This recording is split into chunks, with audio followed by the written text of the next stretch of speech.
the people say, it gone now. Totally gone. Enough is enough, the people say, it gone now. Family gone. Crime situation is out of control. Every time you wake up, you're losing another soul. The people, they're not satisfied, but they're afraid to open their mouth. Why? Because if they say anything, the boxing food out your mouth. Stop the corner. Enough is enough. The people say, they gone now. They gotta go. What I tell you? Enough is enough. The people say, come. They gone now. 1, 2, 3. Totally gone. Enough is enough. The people say, they gone now. Want to hear that again and again? Enough is enough. The people say, they gone now. They gone. They gone. They gone. This country in shambles. People can't get work. Young girls on the corner begging for a buck.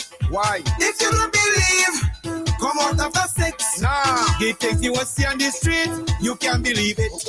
Enough is enough. The people say, they gone now. What I tell you? What I tell you? Family gone. Enough is enough. The people say, they gone now. Enough is enough. The people say, they gone now. This election. Enough is enough. The people say, they gone now. Not another term. Leaders of this country, they wicked like hell. Wicked siding with criminals, posting with cartel. With taxpayers' money, you put on a show. So much people hungry, with no place to go. Enough is enough. The people say, they gone now. They gone. Totally gone. Enough is enough. The people say, they gone now. Enough is enough. The people say, they gone now. Family gone. Enough is enough. The people say, they gone now. This election, I wanna tell you one thing. One thing. You see, we Vinci. What? You see, we're not voting you will be again. Never. They want everything for themselves. Everything. They acting like SPG is theirs. But SPG belongs to we. But the yes, it's ours. Ours. People, let me tell you something. Let me tell you. I don't like how Labour moving. Every time they have all the big meetings. Only for big money they spending, put them alone. While things in the country getting rough, poor people not making enough. I am appealing to every Vinci. Don't make Labour Party come by. Don't let them come. Things in SVG getting too hard. Run you will be out of your yard. This government treating me too bad. Run you will be out of your yard. Before the lack of work drive me mad. Run you will be out of your yard. When the children cry, we don't get real. Run you will be out of your yard. How you run them? All out of your yard. I run them. All out of your yard. I run them. Out of your yard. Run your LP. Out of your yard. Run them. Out of your yard. Run them. Out of your yard. How you run them? Out of your yard. Run your LP. Out of your yard. Vinci people losing their mind. Things really rough. Things getting harder all the time. Harder. Poor people can't maintain their home. No. So many people struggling alone. Things in the country keep getting dread. We keep fighting for daily bread. Year after year is hard to campaign. We can't take another 5 years again.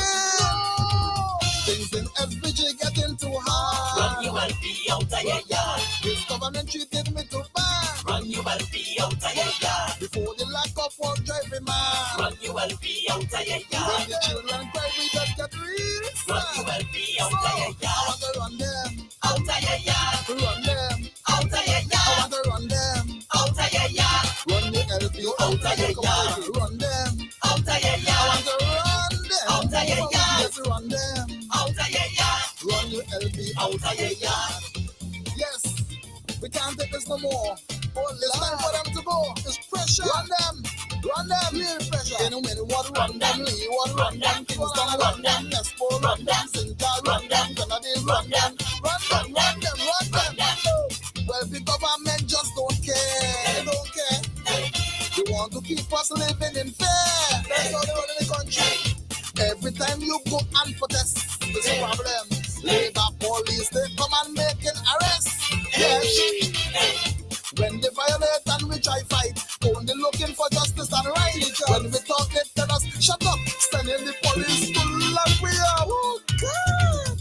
Using SPG getting too hard. Run your LP out of your yard. This government treating me too bad. Run your LP out of your yard. Before the lack of work drive me mad. Run your LP out of your When yard. the children cry, we don't get real. Run your LP out of your yard. I run them. Out of your yard. I run them. Out of your yard. I run them. Out of your yard. Run your LP Out of your yard. Run them. Out of your yard. Run them. Out of your yard. I run them. From Out north to of your south. yard. Run your LP Out of your yard. Run Canelo. Out of your Run yard. Sabato. Out of your yard. Run Ralphie. Out of your yard. Out of your yard. Run Luke Brown. Out of your yard. Run Brewster. Out of your yard. Run Carlos. Out of your yard. Out of your yard. Run them. Run them. Run them. North Leeward. Are you ready for real change? The New Democratic Party is on the move, and the next big stop is right in Fitzhughes, Titans Block, this Thursday, September 11th, from 7:30 p.m. Come out and hear the message of hope, progress, and real representation. Your next area representative, Dr. Kishore Shallow, will be there to speak directly to you alongside our political leader, Dr. Godwin Friday, and the powerful NDP team. North Leeward, it's time to move forward stronger. Together, don't you miss it. This Thursday, 7:30 p.m. sharp, Titty Block and Fitzhughes. North Leeward. Are you ready to vote for change? The Vibes is set for Sunday, September 14th. Sunday, September 14th, 2025. It's the Southern Grenadines boat ride to Beckway. Jump on the MV Ambience as we leave Union Island at 7:30 sharp, sailing through Myro and Canawan all the way to Lower Bay Beckway for the big small goal football clash. Southern Grenadines versus the Northern Grenadines. Drinks, food, games, pure fun and niceness. Feel the vibe and be part of the action. Don't miss this. Mark the dates. September 14th. All aboard Beckway. We going. Hey! We all in on this. Enough is enough. This is it. Enough is enough. The people say they gone now. You want to hear it again? Enough is enough. The people say they gone now. Properly gone. What hidden in darkness must come out in light. Yes. Don't you be a coward. Just stand up and fight. Remember they fight the teachers like they have no right. Remember forcing them to take vaccine. All of that was spite. Good morning. A pleasant good morning and welcome once again to another edition of the New Times Program right here on Nice Radio. Of course, the New Times Program is a production of the New Democratic Party. It's the platform where we continue to present the plans and the policies of the New Democratic Party under what should be an NDP-led administration. At the head, of course, the president and leader of the New Democratic Party, Dr. the Honorable Godwin Friday, along with the other esteemed colleagues of the NDP, charting the way forward for a better and brighter St. Vincent and the Grenadines. My name is Colin Graham, and as always, it's a pleasure being here with you on the New Times Program for today, Tuesday. Before we go any further, though, ladies and gentlemen, as always, we start off the program with a reading from the Bible, and my reading, as always, is taken from the book of Romans, chapter 1. We read from verse 28. Furthermore, just as they did not think it worthwhile to retain the knowledge of God, so God gave them over to a depraved mind, so that they do what ought not to be done. They have become filled with every kind of wickedness, evil, greed, and depravity. They're full of envy, murder, strife, deceit, and malice. They are gossipers, slanderers, God-haters, insolent, arrogant, and boastful. They invent ways of doing evil. They disobey their parents. They have no understanding, no fidelity, no love, no mercy. Although they know God's righteous decree that those who do such things deserve death, they not only continue to do these very things, but also approve of those who practice them. Hey! We all in on this. Enough is enough. This is it. Enough is enough. The people say they gone now. You want to hear that again? Enough is enough. The people say they gone now. Properly gone. What hidden in darkness must come out. So, a pleasant good morning to each and every one of you. Good morning and welcome to the New Times program, ladies and gentlemen. Once again, as always, it's my pleasure being here with you on the program on a Tuesday. Let me take this opportunity to say thank you to all the persons who, as always, join us here on the program. Beautiful, beautiful Tuesday today. And as always, on a Tuesday, we're joined by the chairman and deputy chairman of the New Democratic Party, the Honorable Daniel Cummins and Laverne Gibson Velox, both joining us here on the program today. We will also be joined by Dr. Kishore Shallow in a while from now here on the program, and hopefully we may also be joined at some point by the Honorable Dwight Fitzgerald Bramble. He said he will join us, hopefully briefly though. Today is his constituency and office day. And hopefully we might be able to hear from the Honorable Terence Oliver too as well briefly on the program today too as well. But first and foremost, let me say good morning to both the chairman and deputy chairman of the New Democratic Party. As always, I know ladies first, according to the chairman as always. So let's say good morning to lovely Laverne Gibson Velox. Good morning, Colin. Good morning to my chairman. It is, as usual, a pleasure to be here. And I would like to say a special good morning to the people of East St. George. You haven't seen me for a few days, but I'm back. I'm back on the mainland and raring and ready to go. Doing this program today, then I'll be with you later this afternoon to see if you've been good while I was away and spreading the message of the New Democratic Party. All right. Let me say good morning to Mr. Chairman, the Honorable Daniel Cummins. Good morning. Very good morning. Very good morning to you, Colin, and to the lovely Laverne Gibson Velox, and to all our listeners, and most especially, naturally, the people of West Kingstown. As has been said, the last weekend was an exciting time for the group of us who went to the Southern Grenadines. Very delighted to be with Terence and his team down there, and looking forward to continuing the job here on mainland St. Vincent. A very important meeting this evening, of course, for all of us, and we will be continuing with the work that has to be done. Thanks so very much. Great. And as always, it's a pleasure having all of you here on the program. Of course, the New Democratic Party, ladies and gentlemen, continues to be very active leading up to the general elections as we await the official date for the general elections here in St. Vincent and the Grenadines. Widely speculated that we're just a matter of weeks away. And as we wait, the NDP continues to be active in and around the country. Just briefly, let me just mention of some of the activities from the New Democratic Party. Of course, you have heard in the commercials, the big boat ride coming up from the Southern Grenadines to the Northern Grenadines. That will be on September the 14th. Encouraging persons down in the Southern Grenadines to get your tickets and to be part of that event. The NDP has some other activities coming up. Of course, Dr. Kishore Shallow has his meeting on the weekend as well. We want to encourage persons to come out and to be a part of that. He will be telling you a lot more about it. That's on Thursday. That's on Thursday, right? So he will be telling you a lot more about that on the program here today when he joins us. And I think Conroy Huggins, he will be having his meeting as well. Let me just pull up the information on that one. That I think is going to be on Saturday. That will be on Saturday in Central Leeward at Cashville, Leyu on Saturday, the 13th.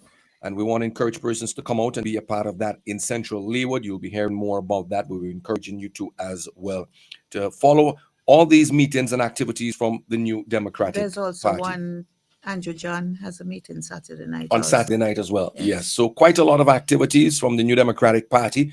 And we'll, of course, try to keep you informed as to where and when and the time. And we encourage persons in all the constituencies come out and to hear the message of the New Democratic Party going forward for the upcoming general elections.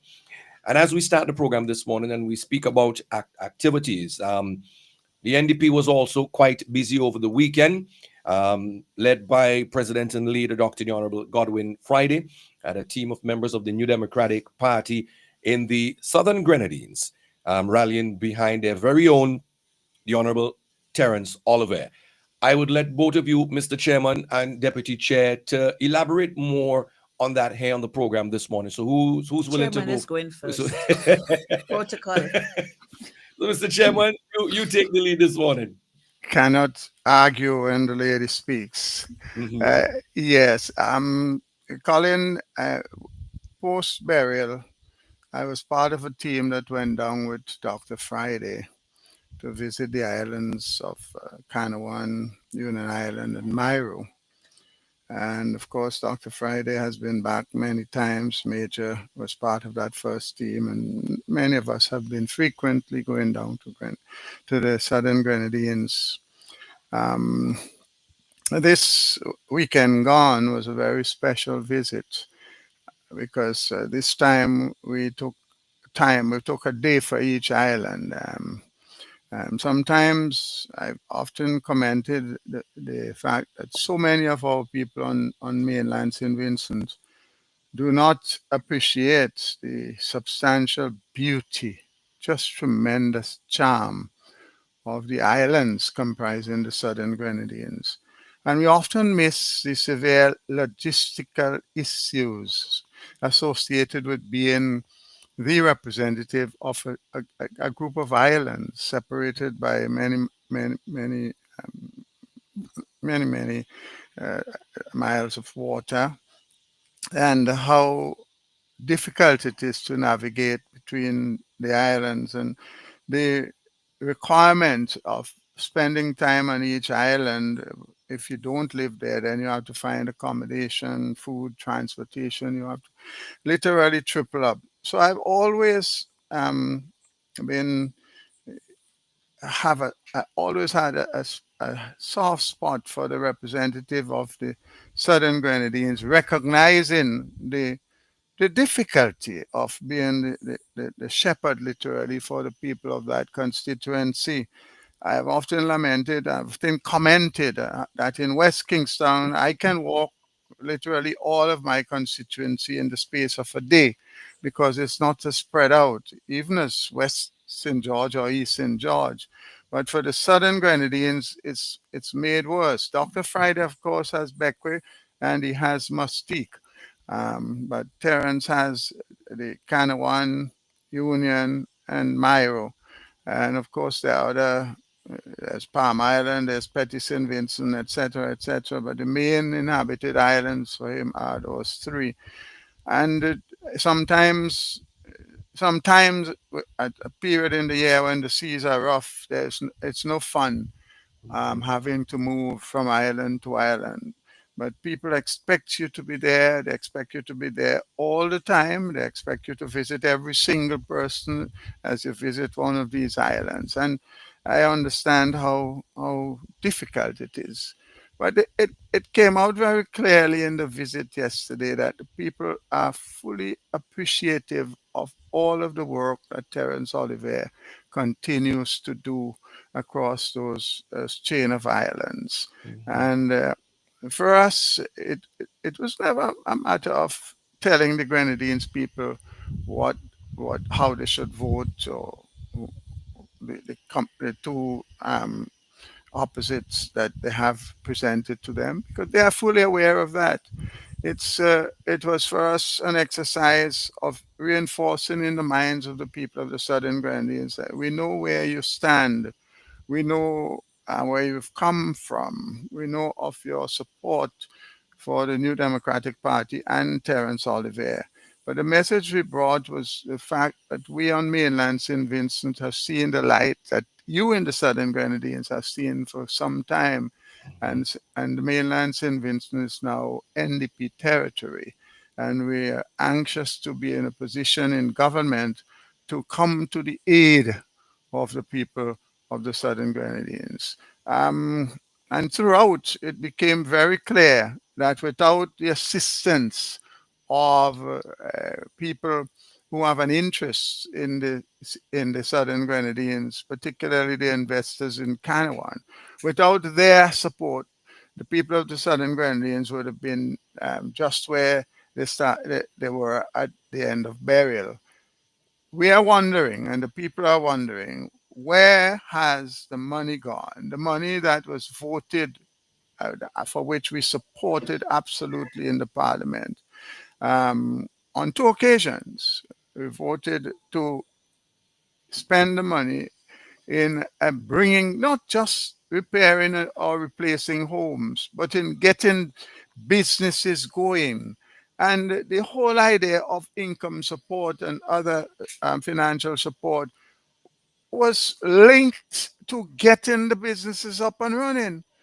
Paying people income support and keeping them in shelters for more than a year is not what the deal was. The deal was to move swiftly to reestablish the homes, especially for the persons who are affected, who have to move out, who have to be living in shelters, as unaccommodating as they are, to quickly move to get them back into their homes and to assist businesses to restart so that life could get back to some form of normalcy. And I have to report that for the Southern Grenadines, that's far from happening. There are far too many persons still living in shelters, both here on the mainland and in the islands. And too many businesses can't restart because one, the structure is still demolished, and two, there's no support in getting them going. And of course, if you don't have the residents coming back and the visitors not coming in numbers, where's the business going to come from? So the society, the communities in the Southern Grenadines are still crying out for the assistance which we voted for in the parliament to get them up and running. And I am so pleased that Dr. Friday, in addition to all the other trips that he's made, unlike the fellow we have here, when Dr. Friday goes to the Southern Grenadines, he touches base with all of the people, moving from house to house, from community to community, embracing the elderly, the young ones, meeting people, hearing from them, explaining where we're going. And of course, the three events, one on each island, were so well attended, and the feedback has been uh, really remarkable. And Colin, thanks to you and to the president of the Young Dems for playing such vital roles in you chairing the functions, and of course, Esteban being the man behind the camera throughout the events. You know, it was a magnificent weekend, and I can't end and I can't end without saying how warm and friendly was the hospitality. Mhm. The people, not just in the magnificent, tasty meals and the transportation and the greetings and the hugs and the dance and so on, but just by the warm smiles, the warm welcome, and the show of appreciation from all of the people with whom we came in contact. It is evident that the Grenadines are such a vital part of our multi-island state. And again, I want to commend Terence Oliver and his team. It's not an easy thing to host so many of us, even as so many of the residents, so many of the places, the buildings are not up to full marks as yet. Still have so many roofs that are off. So many buildings that are only partially repaired and some not at all. So again, just want to thank Terence and his team for doing a magnificent job in hosting us in the Southern Grenadines. Thanks for now. Indeed. Mrs. Velox? I don't even know what to. There's nothing to add. Mhm. My chairman said it all. Just your own flavor. Said it all. But to be honest, this was the first time I've spent any time at all in the Southern Grenadines. I'm not a fan of the boats. Mhm. So, and like another friend of mine. Who shall So remain nameless. who shall remain nameless. But this time the sea was it was very forgiving. It was very kind to us. So, well, those of us who went by boat anyway, and we got down there in quick time, and but it was the warmth of the people. still recovering, still far from recovery. And they just like they give their hearts and their souls and everything to us when we got there, and it was the best feeling ever. It's like you were not at home, but you were at home Hmm. because they treated you like family. I mean, we have offers to come back anytime. Just phone and say you want to come. We'll be happy to have you. And you know, after everything that the people of the Southern Grenadines have gone through, I mean, they could have been different. They could have been really, still hurting and into their feelings and everything like that. But that's not what we saw. We saw a people who are still very supportive of the New Democratic Party. Yeah. So, people out there who are wondering, have no fear. The Southern Grenadines, the people of the Southern Grenadines are still with us. They still know what they remember what the NDP meant to them, what the NDP has done for them over the years, and they're still very grateful, for the people, the government that put in the airport and the jet, all of that, things that were just left to rot. As we know, we have airports, and well, one airport in particular in Bequia, where that's not in the Southern Grenadines, but is in the Grenadines anyway. The Grenadines has always the islands of the Grenadines have always been neglected by a Labour Party government, and it is because of this that the people of the Southern Grenadines, the people of the Grenadines as a whole, are very into the New Democratic Party because they believe in us. They believe in what we can do. They believe in what we have done for them over the years. And that is quite significant. The food, gosh, I can't. They were just, I think they were fattening us up for Christmas very early. I mean, every time you turn, there was food being offered someplace. Even when we were leaving, food was sent onto the boat so we can have a meal on the boat while we were on our way to Myro. And then when we got to Myro, there was more food. And then we ate, and then there was more food before we went to bed the night. I mean, this was just crazy. I am not used to eating after 5 o'clock in the evening, but when Speak food for is put in yourself. front of you, and when you know the food is tasty, you have no choice but to eat it. But all in all, it was a great trip. It was my first one. And whether Terence invites me or not, I'm going to the next one and the next one and the next one. He gonna have to ban the boat. You tell the boat to ban me from coming down. But just the interaction with the people, as Daniel said, the hugs and the kisses and the dancing.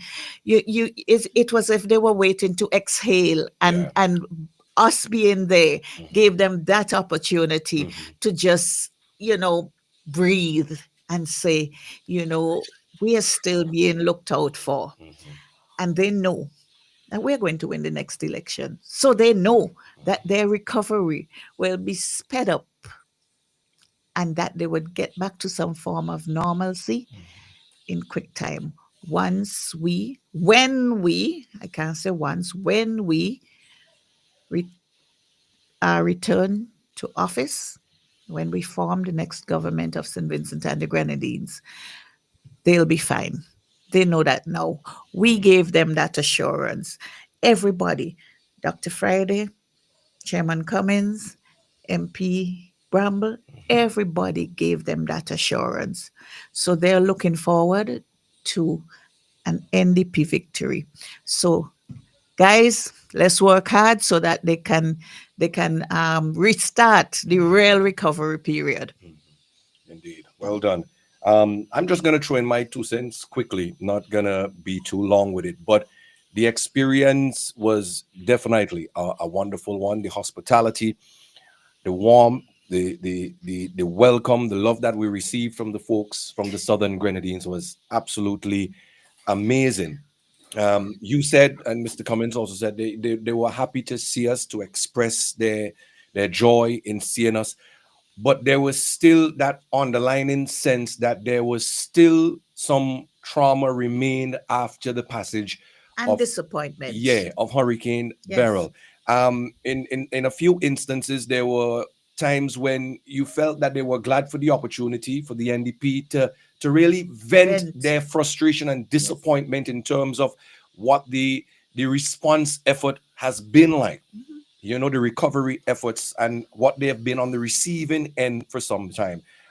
I took the opportunity when we were on Union Island to take my own little personal walkabout. Just decided to just you know, wander off. And in my wanderings, it was still disappointing to see that there are still quite a few houses that have not received Not, any attention at all. not quite a few, Colin. You know, Very many. I met a gentleman while I was walking and we stopped, you say, he was glad to meet me. He said, "Boy, Colin, I hear your voice all the time on the radio, but now I'm seeing you in person. I'm glad to meet you." And we were talking.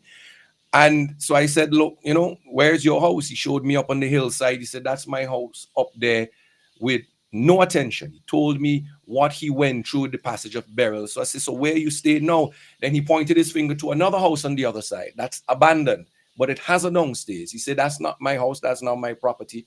But nobody is there. And it's the only shelter I have. I'm, in the downstairs. So if the people come back A today." year and a year and 2 months after, eh? Exactly. And if they come to the tomorrow and say, "Well, they're ready to start rebuilding and whatever," I have to go. I say, "Where you going to go?" You say, "I have no idea where I'm going to go because I have not received any assistance, and I'm not getting any help." Yes, on And Union Island. Remember yeah, the tents? All yeah. the tents scattered And about. that was very heartbreaking for me. It's like, Yeah. wow, after a year and some months, he still has nothing, absolutely nothing. Yeah. One You of the know? things, one of the things, Colin, that stuck with me was how they treated the fishing sector, Mhm. particularly on Myro, where you have a lot of people with their boats and their engines that are completely destroyed and lost. And the prevailing sense from all the discussions I've had is that clearly what little assistance was given out was done with a partisan Mhm. political nasty bias. In other words, so Mhm. long as you are perceived to be a supporter of the New Democratic Party, they have nothing to do with you. Never mind the scale of your loss. Never Mhm. mind how much you contributed significantly to the fishing sector Yeah. and to the economy by extension. And if you and if Once you did and if you did get, it was very little in comparison to what others would have gotten. And it came even with expectation. Yeah, yeah. Yes, and even those, what is even more disgusting is some people who suffered no loss got more assistance than those who Mhm. suffered the greatest loss. And this kind of behavior is I can't find words to describe it. It's nothing less than criminal Mhm. because it is not private funds. It's not funds that you're giving out based on your goodwill. It is the taxpayers' money voted for a particular purpose to be abused for partisan political gains. Is horrifying. But that is St. Vincent and Grenadines today under these bunch of thugs calling But it themselves was government. but it was good to go around still and hear persons Mhm. telling you plain, because I got it in Myro. Not that I didn't get it in Canada, but I got it clearly. I got the message clearly in Myro, and I got it also in Union Island. Two persons on two different islands came up to me and said, "Colin, don't worry about we down here now. We ain't going anywhere. Terrence ain't going anywhere. Right? Yeah. Just continue to put in the great work on the mainland." And that message for me really resonated and sent home. It's like, boy, despite all that they have been through, you know, despite it, it's like, look, we've been with the New Democratic Party. We know what we stand to gain from the New Democratic Party, despite our challenges, despite our losses, despite the efforts of others to try and come in now and buy over our vote using the disaster Mhm. and hurricane relief. Don't worry about we ain't making Terrence go anywhere. We still stand in solidity with the New Democratic Party. And one But of the what is also sorry. significant is that we're just a month or two away from the tourist season, Mhm. and the islands of the Grenadines are they depend on tourism to a certain extent. A lot of the people for their livelihoods, but a lot of the guest houses and so are still not Yeah. up to scratch in terms of accommodation. There are apartments and so all around. But my thing is, when you know that these islands are dependent on tourism, it means that the people who live on the islands also depend on the hotels and the resorts and the guest houses for work. Mhm. I mean, something should have been put in place to make sure that these businesses get back on their feet in literally record time, Mhm. so that once people start to work, then they too can start helping themselves Yeah. in the recovery process. It's a domino effect, like. And I don't think I don't know if the Ministry of Tourism looks at things in a holistic way, or even the long term. They it's as if everybody's just so myopic they can't see further than their noses, Yeah. and so we, like, in a rut, Mhm. we stuck. And this is very, very unfortunate, Indeed. very unfortunate. So, All right. Colin, one of the positives coming out of the exercise, from my perspective anyway, is the extent of the cleanup that was done on the islands. There's still some work to be done, but thanks to the foreign investors in Canawan and elsewhere who paid for the cleanup of the island, if you'd seen uh, what Union Island, Canawan, and Mayo were just after burial, your heart would sink. The Mhm. the cleanup effort is significant, and one of the things I'm I've been urging the people of the Southern Grenadines to do is to continue to keep these islands as clean as possible. Being a tourist destination, many people don't understand how important it is, to do the necessary cleanup, keep the country looking bright. The solid waste management on Union Island, for example, is not good. They dump in the right near to the airport, in the heart of the main commercial sector. It needs tremendous work. So solid waste management in the Grenadines has reversed since I left the CWSA, and that is something we have to deal with. On the positive side, however, I mean, on visiting some of the beaches, you can see that there was a scouring and a cleaning on a number of the beaches. Some of them had become so stagnated with the growth of algae. You can see the green and nature on the sand and in the water, but now the sea is a lot more beautiful and clear and devoid of this algal growth. And of course, the growth of the algae has to do with the level of pollutants that enter the harbors or the beaches, especially the ones that don't have the circulation. So it Mhm. is good to note that, on the positive side, the waters, the beaches, particularly on Union Island, have improved significantly. Kanawan and Myra generally have excellent quality of water on the beaches, but Union Island has seen significant improvement in their fantastic beaches, and that is one of the positive takeaways for me. All right. I think we're being joined now by Dr. Kishore Shallow, who is now joining us here on the program. Dr. Shallow, good day. Welcome. Good day, Colin, Chair, Good Sister day. V, the entire team, and all the listeners. Good day, man. Morning, Kish. How are you? Not as good as you, I guess. You, after all your fun in the Grenadines on the weekend. It wasn't all fun. There was some tear jerking moments. It wasn't Oh, all yeah. fun. Okay. I'm sure the excitement and the Oh, all the fun and the interaction. I'm sure those outweigh the others. You know. amen. Mhm. Yeah, yeah, yeah. Well, I suspect it was a great reality check as well. You Yes. know, seeing how people have been suffering for such a long time. That would have been the sad part, I imagine. indeed, indeed. But as always, we're glad to have you here on the program today. I know you're excited to an extent because you have, again, your own activities coming up shortly. I know you're going to touch on it here on the program this morning too, as well, to just give us a rundown in terms of what is happening and what is going on with you in your neck of the woods. Yeah, so it's yeah, call it not wasting time today, boy. Straight to the meat of the matter. You know, your time is precious. Oh man, I mean with you Patrice an hour, I probably but this week this week actually, 2 days from now on Thursday, we Mhm. have the the meeting of all meetings in North Leeward for this year The so meeting far. of all meetings, you say, you know. Yeah. This is the real meeting here. Hmm. We going all the way up to Fitzhughes. Hmm. And Colin, I'm sure you have attended meetings or you have engaged with people in Fitzhughes over the years. Hmm. Hmm.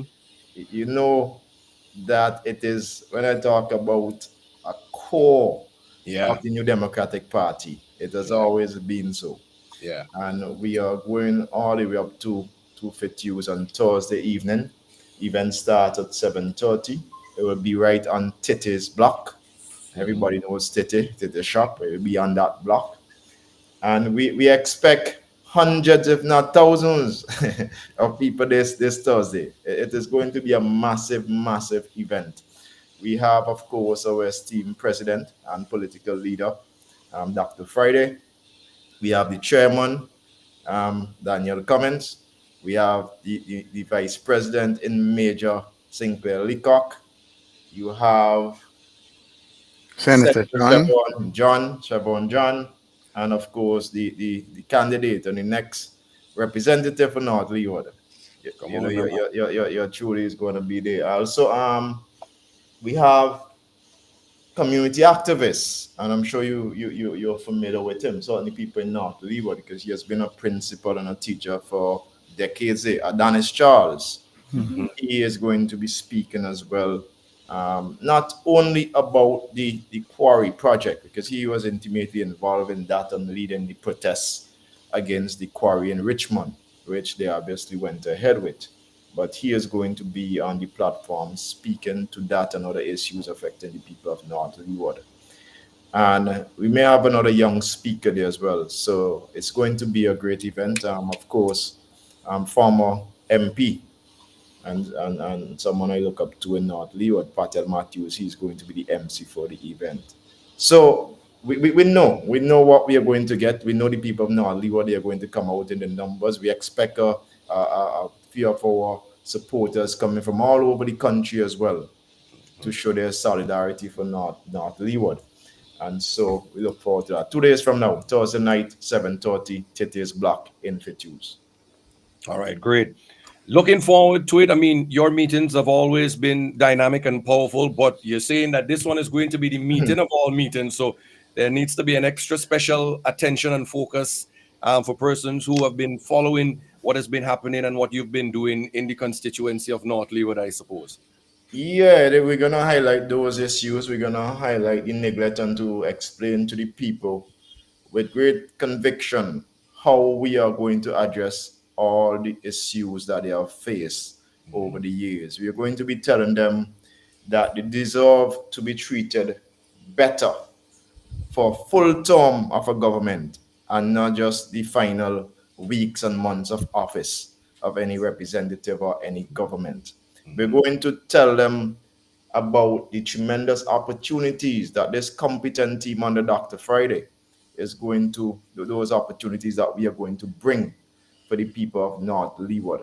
And these are not, you know, things that are going to be realized 5 years from now, Colin. These are things that we are going to hit the ground running with because we have plans, we have policies, we have sat in boardrooms, we have discussed these things individually across our candidates as a group, along with Dr. Friday, of course.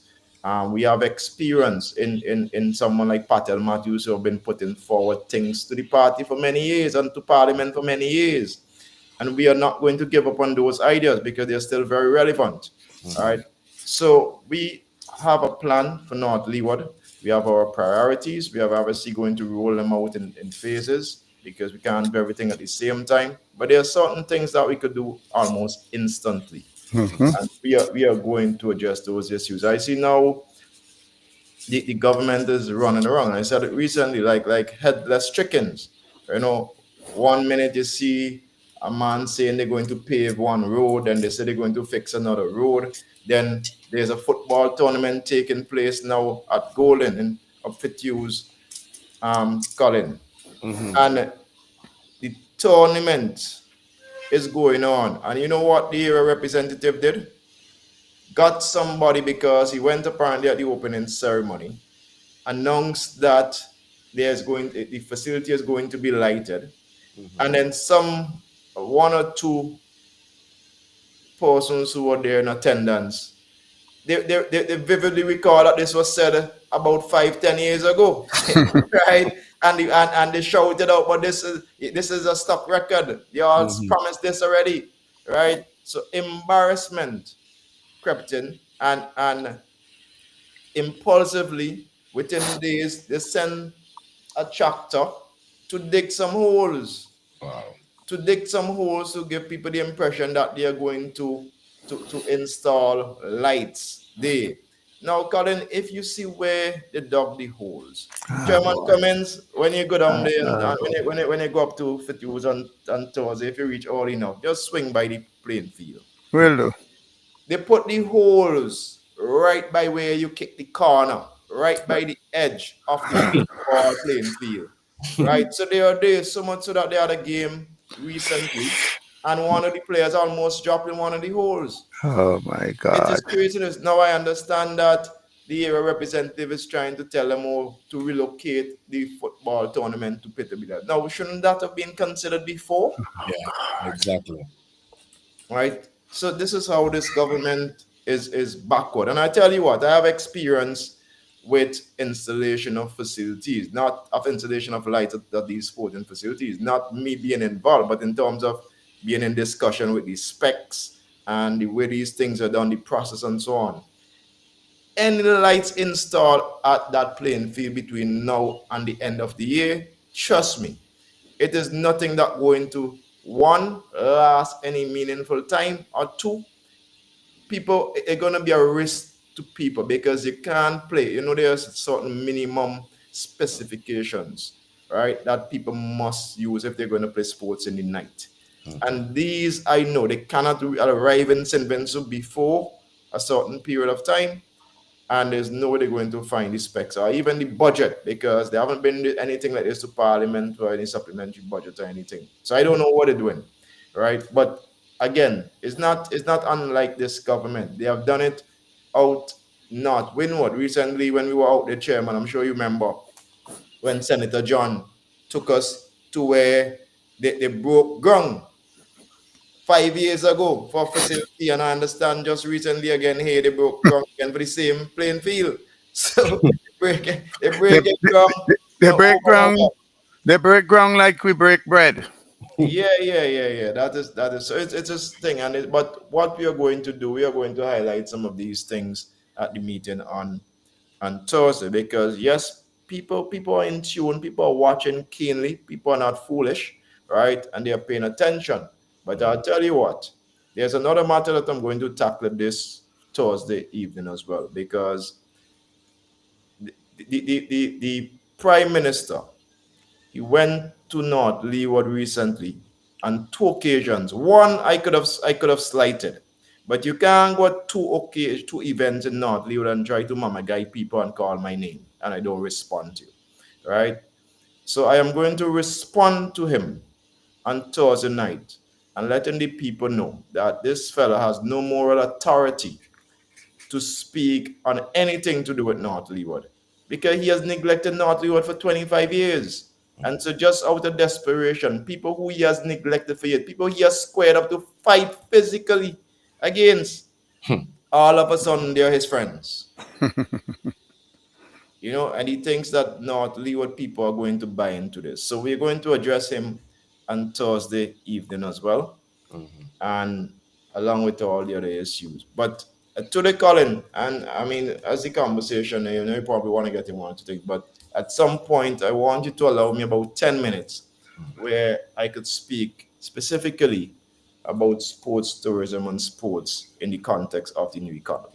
Well, I mean, I was gonna go in that direction and allow you, because you've been speaking quite a lot on sports, and you're obviously persons who know your background. You're quite steeped in sports and sports development and what's not. I wanted to get your feedback in terms of how do you see the direction of St. Vincent and the Grenadines when it comes to sports and sports development, sports tourism, impacting on our economy, because clearly our economy has been struggling in this country, and the New Democratic Party has proposed time and time again ways in which we will improve the economy going forward. How do you see it? So, we have spoken obviously about the four pillars to address our economy in a positive way. And the new economy is obviously one of those, which has tremendous potential for St. Vincent, Grenadines, and Vincentians. And the sports sector is one of those. And in this case, is sports. We're not divorcing sports and sports tourism. They're different because sports deals with as we know, traditional, some of the recreational sport, the football, the cricket, the squash, the basketball, and all these, the physical active participation and all of that, and the other components that come with it. The sports tourism is the relatively new term that is being introduced in the Caribbean, particularly in places like St. Vincent and the Grenadines. It is not new globally, I would say, right? And I'll come to that soon. But sports tourism is where there are about four different types of sports tourism, right? And when we talk about sports tourism, generally people thinking of just event-based sports tourism, meaning a World Cup, for example, or Windward's game or Carifta, where they come to your country. So events that come to your country. That is only one component of sports tourism. They're obviously the part of active participation, meaning those athletes who obviously participate as well in sports tourism. Then you have nostalgia, which is it happens more outside of the Caribbean, but where you have stadium and you have museum. So, for example, Barcelona football ground, thousands people on a weekly basis visit the Barcelona Real Madrid stadium or just attend different facilities in the world or different sites in the world, sporting sites, just to immerse themselves in that. And then you have the passive component of sports tourism, which are really the fans. They really just attend events, they travel across the world just to witness and enjoy events. Now you could imagine the fact that people travel globally, and that is where the tourism part come in, because they travel for sports. So you have thousands of people, entering a country for a particular period just so that they could witness and enjoy sports. Outside of that, outside of the actual events that they will attend, you could imagine that they will, let's say, come to St. Vincent, they may want to go to the waterfalls, they may want to go to the Grenadines, right? They have to obviously, eat. So they go to restaurants and so on. That is what adds, those activities add to the value of the industry. Now, globally, and what I'm going to state here is from Fortune Business Insights, whereas they have quoted or estimated the value of the sports tourism industry to be well over 500 billion US dollars. This last estimate was done in 2023, so you could only imagine that it has increased. In fact, the projection up to about 2032 is that it's going to increase to over 2 trillion US dollars. That's 16% increase, right? Over the next say 7 years or so, right? So you're talking about an industry that is rapidly growing. It is the fastest growing sector globally, sports tourism. So although it has been around for some time, it is still relatively new in St. Vincent and the Grenadines, in fact, in the Caribbean. Um, Barbados has been a leader in that when I'm sure every one of you are aware who saw West Hall is, saw Wesley Hall, former West Indies great cricketer who was a former president of West Indies Cricket Board, as it was called at the time. He was also the Minister of Sports and Tourism. Well, he merged them in around 2000 thereabout. And he was the first documented, right? This is formal introduction of the concept of sports tourism in the Caribbean. And that is why Barbados over the years have embraced, sports tourism. The Sir Garfield Sobers under 19 tournament. They have been hosting teams from England, South Africa, Australia, as well as across the Caribbean every summer, right? Every summer, sports tourism. They have bid for every World Cup final, for whether it's cricket or other events in Barbados, right? And they went even further. Recently, they just hosted the Carib Fest as well. So not only sports, but tourism, looking to diversify the tourism industry. In addition to Sir West Hall, his daughter, Dr. Kerry Hall, is also an expert in tourism, and she has a particular interest in sports as well. And bringing it even home, this one is very current and recent, but Amber Glasgow. Chair, I suspect you know young Amber Glasgow very Very, well. very well. Brian Glasgow's daughter. Correct. She actually just did a magnificent presentation at Olympic Museum, the Olympic headquarters in Switzerland, where she completed an executive master's in sports organization management. And her thesis was developing a sports tourism policy framework for St. Vincent and the Grenadines, and she did a fantastic job, I understand. No surprise there. So you have, from as far back as Sir West Hall, Dr. Kerry Hall in Barbados, to right in St. Vincent, our very own Amber Glasgow, who are champions of sports tourism. Now, the question you would ask is, how can a government that has been in place for 25 years miss this opportunity? How are they only now realizing, right, in the final hour of office, that sports tourism is a thing, as the young people would say, that there's great potential in sports tourism? Now they may argue and say, well, the World Cup last year, right? But we all know that the World Cup in the Caribbean, even here in St. Vincent, was not really a brainchild of this government, right? Of Ralph Gonsalves, as he would like to make you believe, right? We won't say who it was, but we know it certainly wasn't him, right? But in terms of sports and sports tourism, this government has failed. In fact, we'll give them probably, if we were to be very kind, we'll give them probably 5 out of 100, right? That is 5%. And the 5% may just be for the investment in the honest fair playing field, right? CPL, we do not have a CPL franchise here. You have seen the other countries, 6 other countries having CPL. The impact of CPL, I think I mentioned it some time ago, the value of it is well over $200 million, right? That is the economy across the Caribbean, those 6 countries in particular currently benefiting from that. We have had opportunities, at least on 2 occasions, we have had the opportunity to host CPL teams in St. Vincent and the Grenadines, and we refused. So the government said no, they are not interested.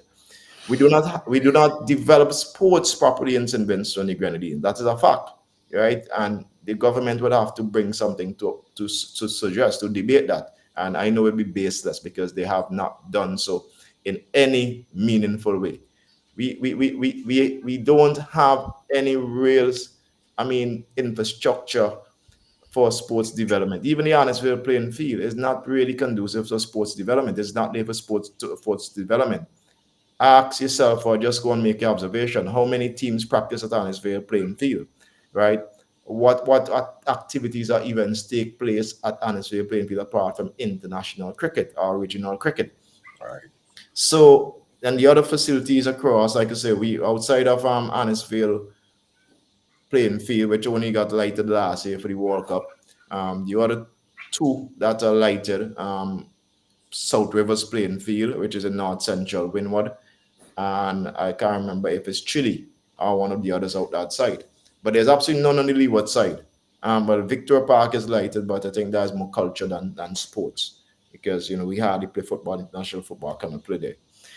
And you have no support for local associations and athletes, until after the fact, in the case of what's young Maloney, the name, the female Africa. athlete, Shafika Africa, Malone. right? So you can't develop sports tourism unless you develop sports and you develop your athletes, because obviously your country is going to be more attractive if you have athletes, international athletes in your country. We have currently in cricket, we have Obed McCoy, right? In football, we have Olex Anderson, who is not on the same level like a Obed McCoy, and you have Shafika Maloney and young Roban, who runs as well. And there are other athletes who are more than capable of starring on the international scene, but they're not given the opportunities, they're not given the support, they don't have the system or the infrastructure to help them. So it is twofold in the sense that we have to develop, well, more than two, multiple facets of it, because we have to develop the athletes to make our country more attractive as a sports destination, as a sports country, right? Also, we have to develop our infrastructure so that we could host major tournaments, events. And then we also have to ensure we develop policies and framework to guide sports tourism. All right. So in local context, you this is where we have to understand the real value in it. Because by developing athletes, it means that we are creating self-employed people. It means that these people won't be dependent on a government to create job for them, because they are employed as professional athletes. Correct. In fact, the money earned by these athletes could help to stimulate the economy further, because it's so lucrative. These industries are so lucrative, whether it is cricket or football or athletics or the others, right? That they could come back and help out people in their communities or their families. And be investors. Exactly, right? Exactly. Ben McCoy is a businessman, although he's young and still playing cricket, right? Mhm. You could also have these sporting events, and by having a sporting event, it means that there are so many spill off, right? You have vendors, you have accommodations, whether it's Airbnb or hotels, and remember, every head that comes into the country, they have to eat. So even if they eat at the hotel still have to purchase food from whether the supermarket or local shops and so on. They're going to be transportation required. So the buses, the taxi men, they're going to make money as well. And so many other spill off. Correct. In addition to those, so you have the athletes that I mentioned there, and you also have the sporting events. But we could also do sports summits, right? There's nothing that stops us from having a global sports summit here, inviting all leading in associations, sporting bodies from across the world. If we were to pick a technical area, let's say physios, SNCs, analysts, coaches, even commentators. There's nothing stopping us from having those sort of sporting summits here in St. Vincent and the Grenadines, which again could stimulate the economy by generating millions of dollars. So here is an era with so much potential that has been totally ignored. I mean, even if you want to add, because we're talking about the new economy, so we won't forget culture as well. You could even integrate culture in sports. I actually have been involved in it. And in fact, the VPL as a sporting event has led the way with that. I remember during the pandemic, during the COVID, when everything locked down and the government, mandated people to go home with the vaccine and all that. We didn't get into that today, but I just mentioning that. I remember when we had that COVID period and there was that ban on amplified music. What we decided was that we're going to use steel pan, we're going to use steel bands, we're going to use the rhythm section, the boom drums.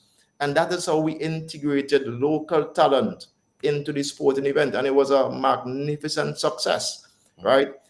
And you're talking about recently after they lifted the restrictions, we had artists performing and we had all that. We showcase our entire local talent, a significant majority of them anyway, a few of them, on different occasions to the rest of the world, because we stream the VPL across the world to over 50 million viewers.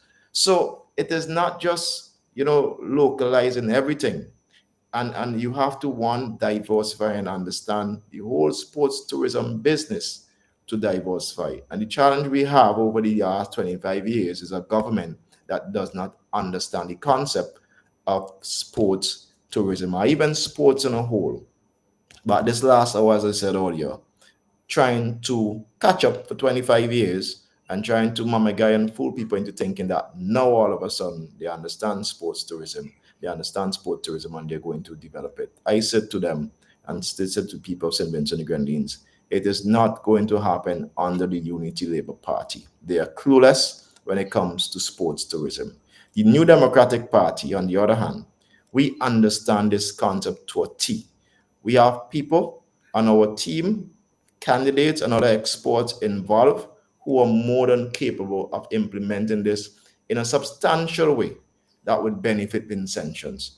We have experts that we have identified who are not necessarily party members, and that is not what we are about. We are not only about involving people who have supported the NDP, who are involved in politics, but every Vincentian, based on merit, if you qualify for development of any of the sectors, including sports tourism, we are going to ensure that you're involved to help us to implement and maximize the potential of this sector. So I pause there, Colin, Sir Daniel, and Sister V, saying that this is a huge opportunity missed over the last quarter of a century.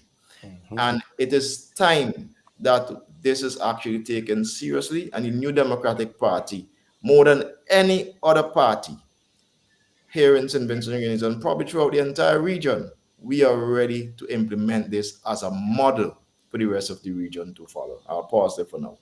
All right, well Co- said.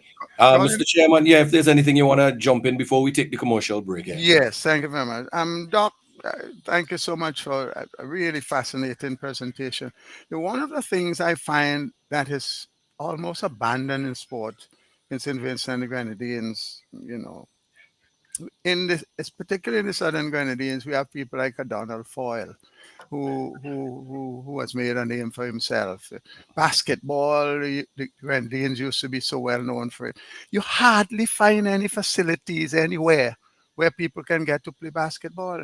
And we have, I encounter a number of youngsters in the early teens, already towering youngsters.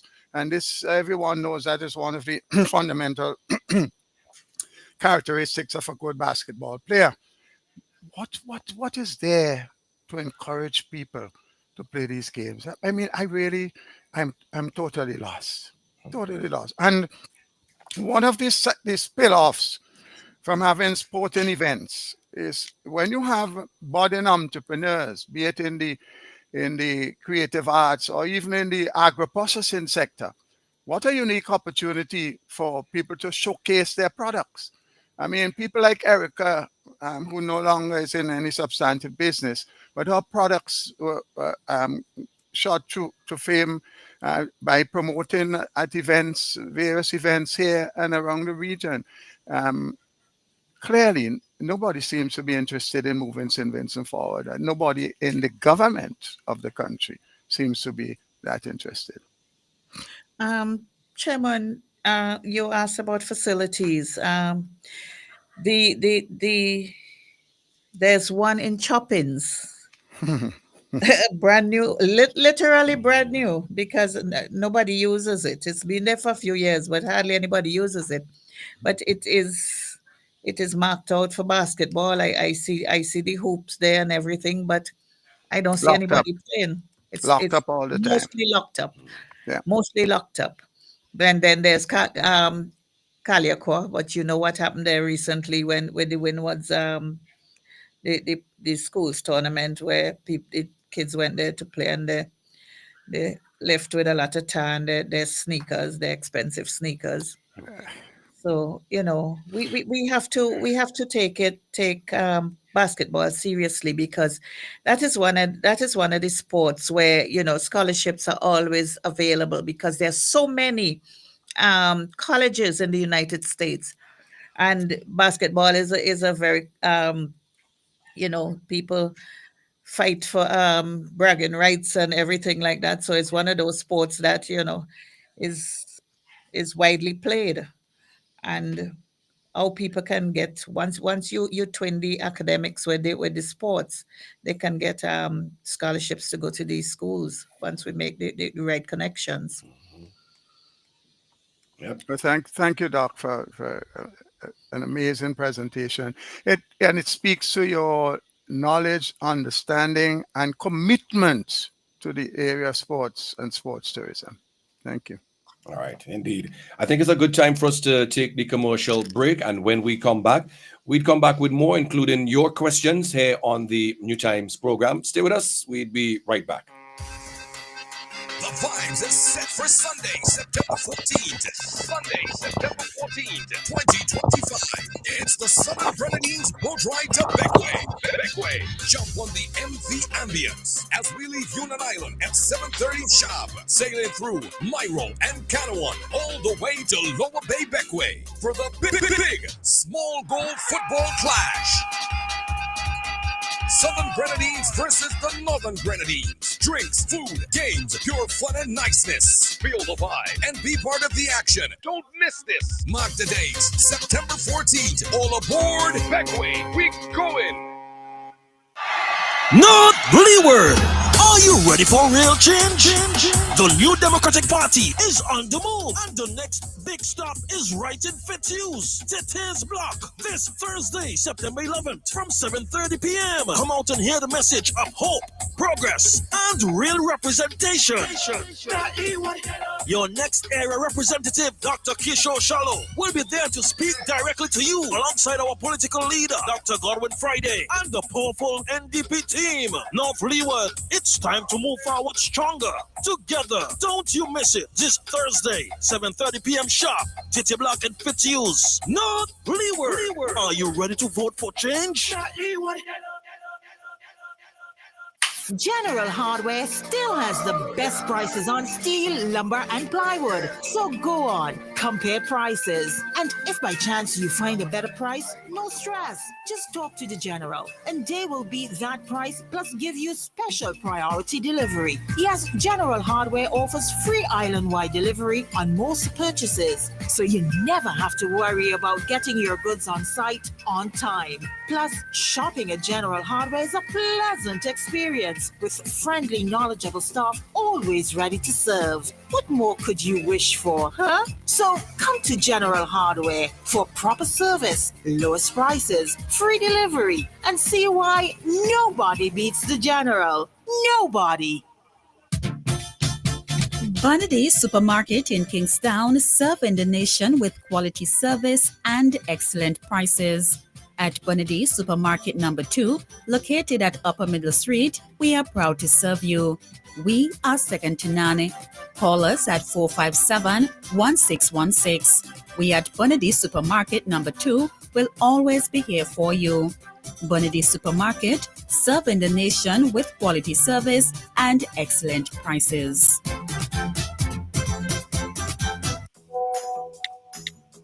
Hi, hun.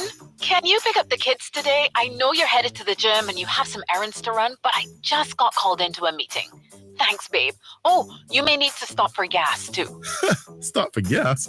Since switching to Sol, we have lots left in the tank. At Sol, we're on a mission to give you great fuel economy for all life's journeys. So enjoy the journey.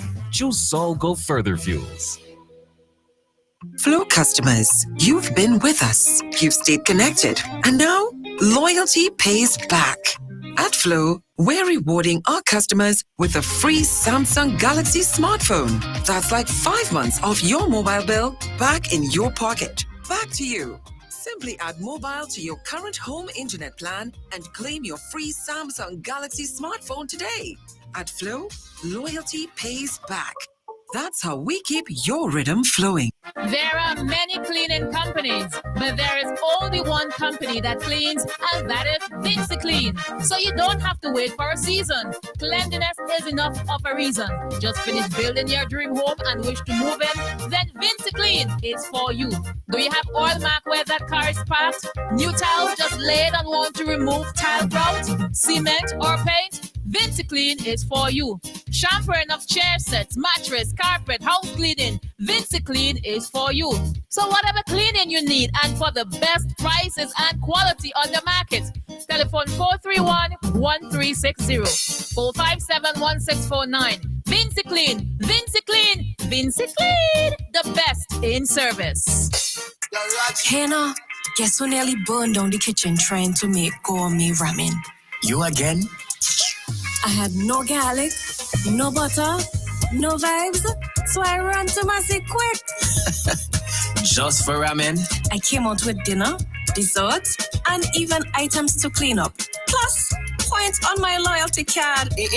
I even transferred money and still had time to grab a little wine. So, basically, you lived it out. Honestly, with the parking, service, and the WhatsApp updates, I might move in next week. Who else doing it like that? Massey Stores, our family serving your family and your last minute cravings.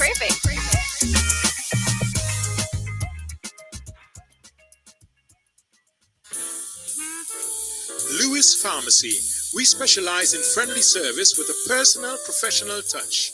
Hence, we take pride in offering patient counseling on all prescription and over-the-counter products. We welcome inquiries on prescription drugs, vitamins, herbal preparation, fitness nutritional products, cough, cold, allergy, and all other health care products. For the convenience of our patients and surrounding community, we are situated uptown opposite the bus stop at Juicy Building. Our opening hours are Monday to Friday, 8:30 a.m. to 5:30 p.m. Saturdays, 8:30 a.m. to 1:30 p.m. Lewis Pharmacy. Get value for your money. Shop at Richardson Motors. Shop at Richardson Motors Limited and enjoy 3 services in one. Pop into our convenience store for a wide array of snacks, drinks, and toiletries. Visit our mechanic shop for specialized treatment for your brakes, exhaust systems, and wheel alignment at our garage. But there's more. When you shop at Richardson Motors, get a free oil change service, clean, high-quality fuel, or shop from a wide range of automotive parts and accessories. We are conveniently located along the Arnesville Main Road. Drive on up. Reliability, convenience, and variety. Richardson Motors is your #1 stop. TK Graves and Company is the #1 supermarket, 100% intention. The Intention Supermarket. We've got more of what you're looking for in multiple locations to serve you more and more. In business now for over 50 years, and you will always save by shopping right here. Oh yes, we're #1. TK Graves and Company, and we are Vincent John's, a supermarket for you and me. Air filters, oil filters, fuel filters, disc pads and brake shoes, clutch disc, pressure plates, rotor plates, engine parts, fan belts, timing belts, oil seals, spark plugs, radiators, radiator hoses, water pumps, universal joints, suspension parts, KYB Japanese shocks for Toyota, Nissan, and Suzuki, tie rods, rack ends, ball joints. You can also get accessories, cleaning supplies, polishes, titanium tint, black tint, Valvoline motor oils, Toyota and Honda motor oils, transmission fluids, Michelin wiper blades, headlights, corner lights, HID kits, HID bulbs and ballast, LED bulbs, and much, much more can be had at Automax Auto Parts. Automax goes the extra mile and spend the extra dollar to ensure that you get first quality Japanese auto parts. Come see the difference at our showroom opposite the basketball court in Camden Park. Call us at 458-2000 or 529-2070. Visit us on Facebook, Automax Auto Parts. Drive the extra mile to get the best first quality auto parts. Please note that we open on Sundays from 8 a.m. to 3 p.m. I passed by a brethren the other day. If you see he plays, rat and cockroach racing, mosquito fighting one another for come knee in your ears, and the amount of woodlights I see, I had to wonder if them been in the wood with no attack and build the ark. I said, boy, Call Flick. For the eradication of pests, Flick is your answer. Before and after construction of your domestic and commercial buildings, Flick uses environmentally safe chemicals. And keep washrooms fresh with the Aroma Odor Control and the FemCare Sanitary Disposal Systems. Call Flick Pest Control today at 457-1857 or click www.flickpestcontrol.com. Memorial Funeral Home is the first in SVG to offer on-site cremation service. The new and modern crematorium provides a safe way to memorialize your loved ones. Memorial Funeral Home offers a variety of urns in which you can preserve your loved one in a personal way. Cremation can ease the financial burden as it reduces the cost of a standard funeral service by 50%. Caskets can also be rented. Cremation is a necessary option to the overcrowded burial grounds across the country. Their friendly and courteous staff will continue to take care of all your funeral needs, whether you choose to bury or cremate. If your loved ones die abroad, there's no need to worry. Memorial Funeral Home can assist in the transportation of bodies to SVG and from SVG to any part of the world. Memorial Funeral Home services can be accessed at their two locations. In Kingstown, in the Russell's Building at telephone number 453-2697, and in Mesopotamia at 458-8888. The Memorial Funeral Home, leading the way in modern and affordable services. Call us. We care. Randy's Supermarket is perfect for all your grocery needs. We have a range of liquor, liqueur, and wines, fresh and quality bread, and our weekly specials will simply amaze you. Conveniently opened 7:30 a.m. to 9 p.m. Mondays to Thursdays, and Fridays and Saturdays 7:30 a.m. to 10 p.m. We have competitive prices and friendly staff. Randy's Supermarket, located at Lower Bay Street and Terrell Street. Call us at 456-2994. Randy's Supermarket, where shopping is fun. Not Leeward. Are you ready for real change? The New Democratic Party is on the move, and the next big stop is right in Fitzhughes, Titties Block, this Thursday, September 11th, from 7:30 p.m. Come out and hear the message of hope, progress, and real representation. Your next area representative, Dr. Kishore Shallow, will be there to speak directly to you, alongside our political leader, Dr. Godwin Friday, and the powerful Ndp team. North Leeward, it's time to move forward stronger. Together, don't you miss it. This Thursday, 7:30 p.m. sharp, Titty Block and Fitzhughes. North Leeward. Are you ready to vote for change? Hey!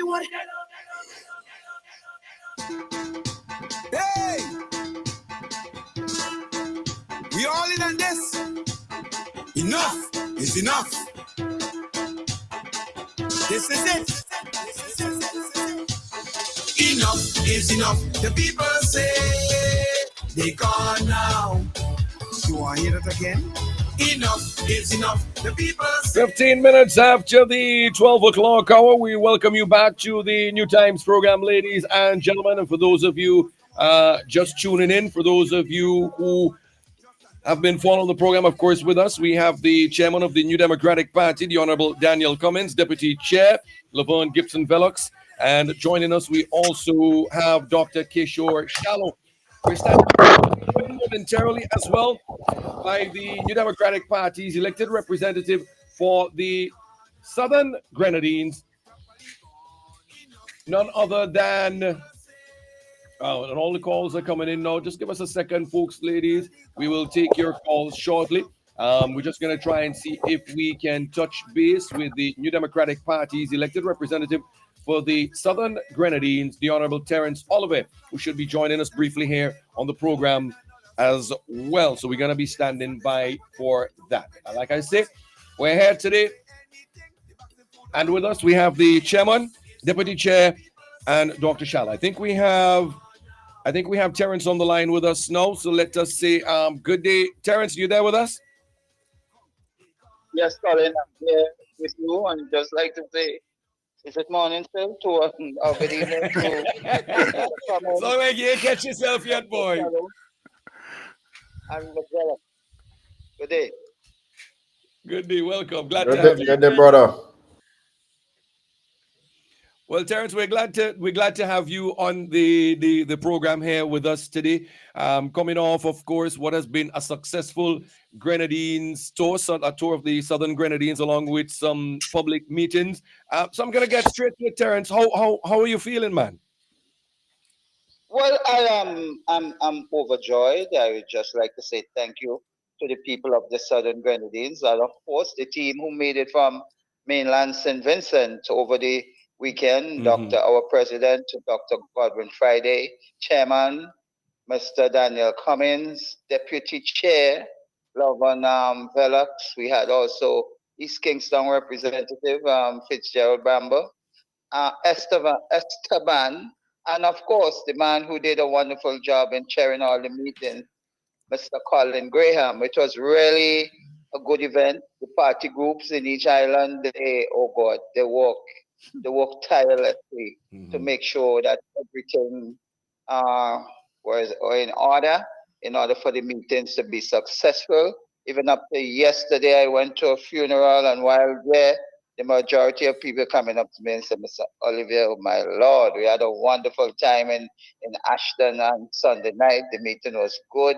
It was an, in I got calls all from Karakou people who listening and listened and said, wow, those speeches were good and excellent and up to the standard that they hope they know that the new Democratic Party is in a state of readiness. We are ready, and we are ready to transform St. Vincent and the Grenadines, making it a better place. All right. You must be elated and satisfied with the level of representation from the members of the New Democratic Party, but also the response that you would have gotten from the people of the Southern Grenadines. I know both chairman and deputy chair here this morning on the program have been speaking in terms of how the persons in the Southern Grenadines had received the New Democratic Party, and also they seemed like they wanted to get a lot off of their chest, and they were happy to have the members of the NDP there to share their experience and, of course, say what they expect of the New Democratic Party going forward. How do you feel about all of that? Well, comments, Colin, as usual, the people of the Southern Grenadines always welcome the New Democratic Party because they have recognized over the years that much of the development in the Southern Grenadines is due to the fact that the New Democratic Party cared enough to transform these islands. We were once known as hard areas, and when they want to punish civil servants, they will send them down to the Grenadines to work. That's not so anymore. Anybody who comes to the Grenadines to work now is a pleasure. And they don't want to leave. Exactly. They don't want to leave, and not because it is because of the ULP. It is because of the transformation that came via the New Democratic Party, started by Sir James in 1984 and continued. And as a matter of fact, when the New Democratic Party left government, things like, they started to go backwards again. So it will take a New Democratic Party government to make sure that these islands, start to develop again as it should. And Colin, before I go further, something that's happening right now. I am now seeing a number of persons with and those type of vehicles have to be government vehicles or who they are at the garbage dump in Union Island here. There's someone with a camera taking pictures and so and roughly about close to 10 personnel, and the way they dress, that they are from some maybe ministry or something. Could you imagine after 25 years and you promise the people of Union Island that the garbage dump site will be moved, and you said after the first 100 days in government, from that is in 2001, that you're going to remove it. It is now 25 years. And because election is close, and we have been talking about this garbage dump, you are there today with a team looking and doing all kind of things because the mountain that you let pile up of the area. Everybody now talking about it. The mountain, the garbage. I know, Mr. Cummins, we had a drive through there yesterday, and you would have seen the state of the garbage dump. Today you have a team there now looking at it, all because of the fire and the area and the fire that was put forward by the New Democratic Party over the weekend, and all the plans that we have. Now we have the government, the carrots, like ants in the pants, the carrots. And they are now trying to visit as much of these projects as possible to do what? 25 years you haven't done it, is now you will do it? It seems like one thing that is quite clear and quite evident in all of this, as you said, after 20 something years, 25 years, it seemed like it took Hurricane Beryl for the Unity Labour Party led government to all of a sudden try to swoop into the Southern Grenadines, to all of a sudden pretend and show and to use hurricane relief and hurricane benefits to try and gain some sort of support with the people down there, but they're not naive. They're seeing right through it. And like again, that for the fact that the New Democratic Party has come down there to reaffirm its commitment to the people of the Southern Grenadines, again, it has stirred up some response from the Unity Labour Party. Because, like I said, Hurricane Beryl, like it came with a purpose to expose the Unity Labour Party and to show how these people feel about the Southern Grenadines. Because before that, you won't see no activities by the government in the Southern Grenadines at all. Right. After Beryl came, initially they were here just coming down to the wharf and posing for photos, whether in Union, Cano, and Myro. They were coming down here, driving to 2 or 3 spots on the island for every visit. One dealing with people, talking to people, see what is happening to them. Because how can it be that you have people in temporary accommodations on the mainland and also in Union? Man, there is a shelter in Union Island. And you have some elderly people there with no care whatsoever. No visits from the relevant authority. 1 meal per day. Some of them given cards, nothing coming on the cards. How do we expect these elderly people who have made their contribution to the development of Union Island and, should I say, St. Vincent and the Grenadines to survive on 1 meal per day and nothing else for the rest of the day? I must congratulate some of the persons in Union Island here who have been trying to work together to provide either meals, and they are trying to get somebody who they can see if they provide the food stuff will be able to prepare the meals for these people in a shelter in the resource center in Union Island. But you are busy trying to fool people by say you're giving this and you're giving that, yet you have your people suffering. And the same thing can be said for those who are in temporary, who are and war in temporary accommodations on the mainland. How can it be that still, after a year and 2 months, that you have a secondary school and mainland St. Vincent in the Annaville campus going to continue with 12 students, and then you have the primary with 31 students, all because the correct checks and balances were not done for the people who were in temporary accommodations on the mainland to say that these people need their homes to be rebuilt. These people need somewhere to stay in Union Island because they have lost everything. And since nothing was done, they're still on the mainland. There's some people who have to, who transfer their children to different schools, secondary and primary, on the mainland to stay because they have absolutely no place to stay on Union Island. And these people want to come home. They want to be home. But how can you be home? Some have no roof at all. Some, if the roof was fixed, all that was fixed is just the roof.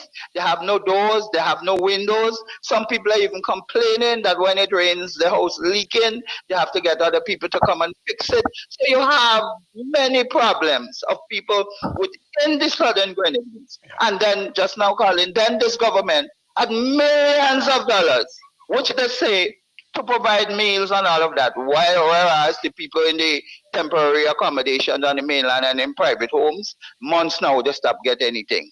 But the government put in bills in Parliament to say for provide meals for people. In Union Island, it has cut down considerably, where only 1 meal per day, and just for I think for the elderly and Man, this thing is just a born in shame with what has happened to our people. And in contrary to that, when you look at what has happened in Keriku, how the place has been rebuilt. I mean, some they go to Keriku and Pity Matnik, you want to know burial parts there. But in Union, you can see it. Okay, so these are just some of the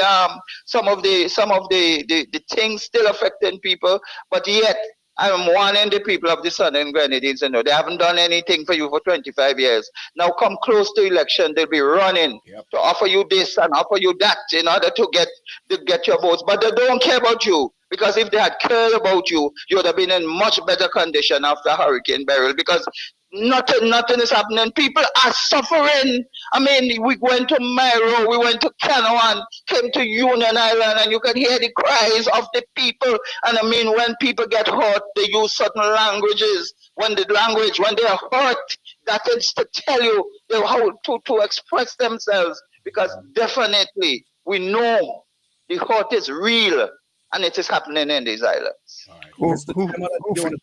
Yes.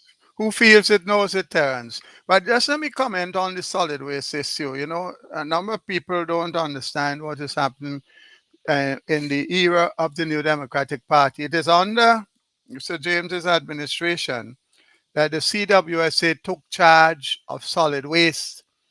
And the OECS World Bank Solid Waste Project was supposed to be in the Ministry of Health. And through my initiative, the board of the CWSA accepted the proposal to bring solid waste into the CWSA. We are the only water utility in the Caribbean that has taken on responsibility for solid waste. The situation in Union Island has worsened significantly. In fact, it is worse than when we took over solid waste, because the government has failed to implement the proposals for the Southern Grenadines in any real terms. Mount Stinkaroo on Union Island is problematic from several fronts. We need to understand this is just at the approach, the final stages of approach to the airport on Union Island. And the height of that mound of garbage is already too much.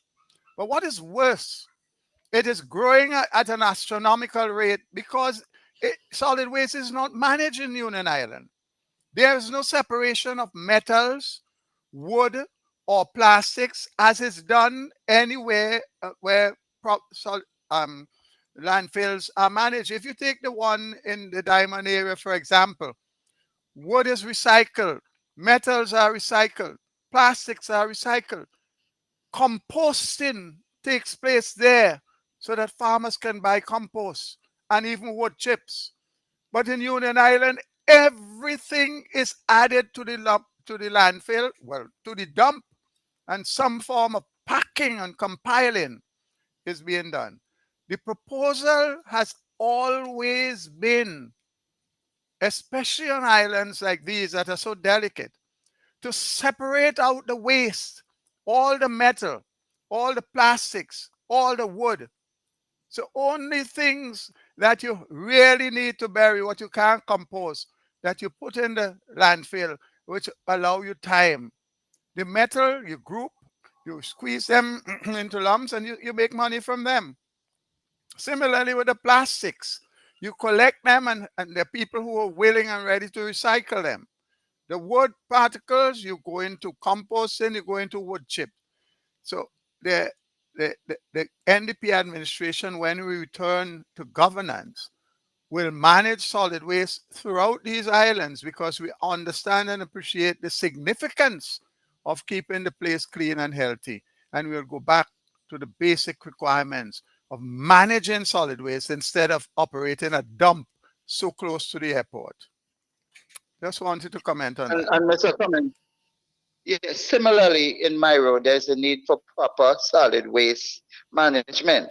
Because in Mairo, you have no collection of the garbage. People normally do it for themselves. The place sometimes where they dump the garbage is in a mess. And as you just pointed out there, no separation, nothing is being done. And Mairo is suffering the same way because It's time that Myro, a developing island, also need proper solid waste management in terms of collecting of the garbage, in terms of sorting and all of that, and in terms of managing the dump at the site where the garbage is being placed.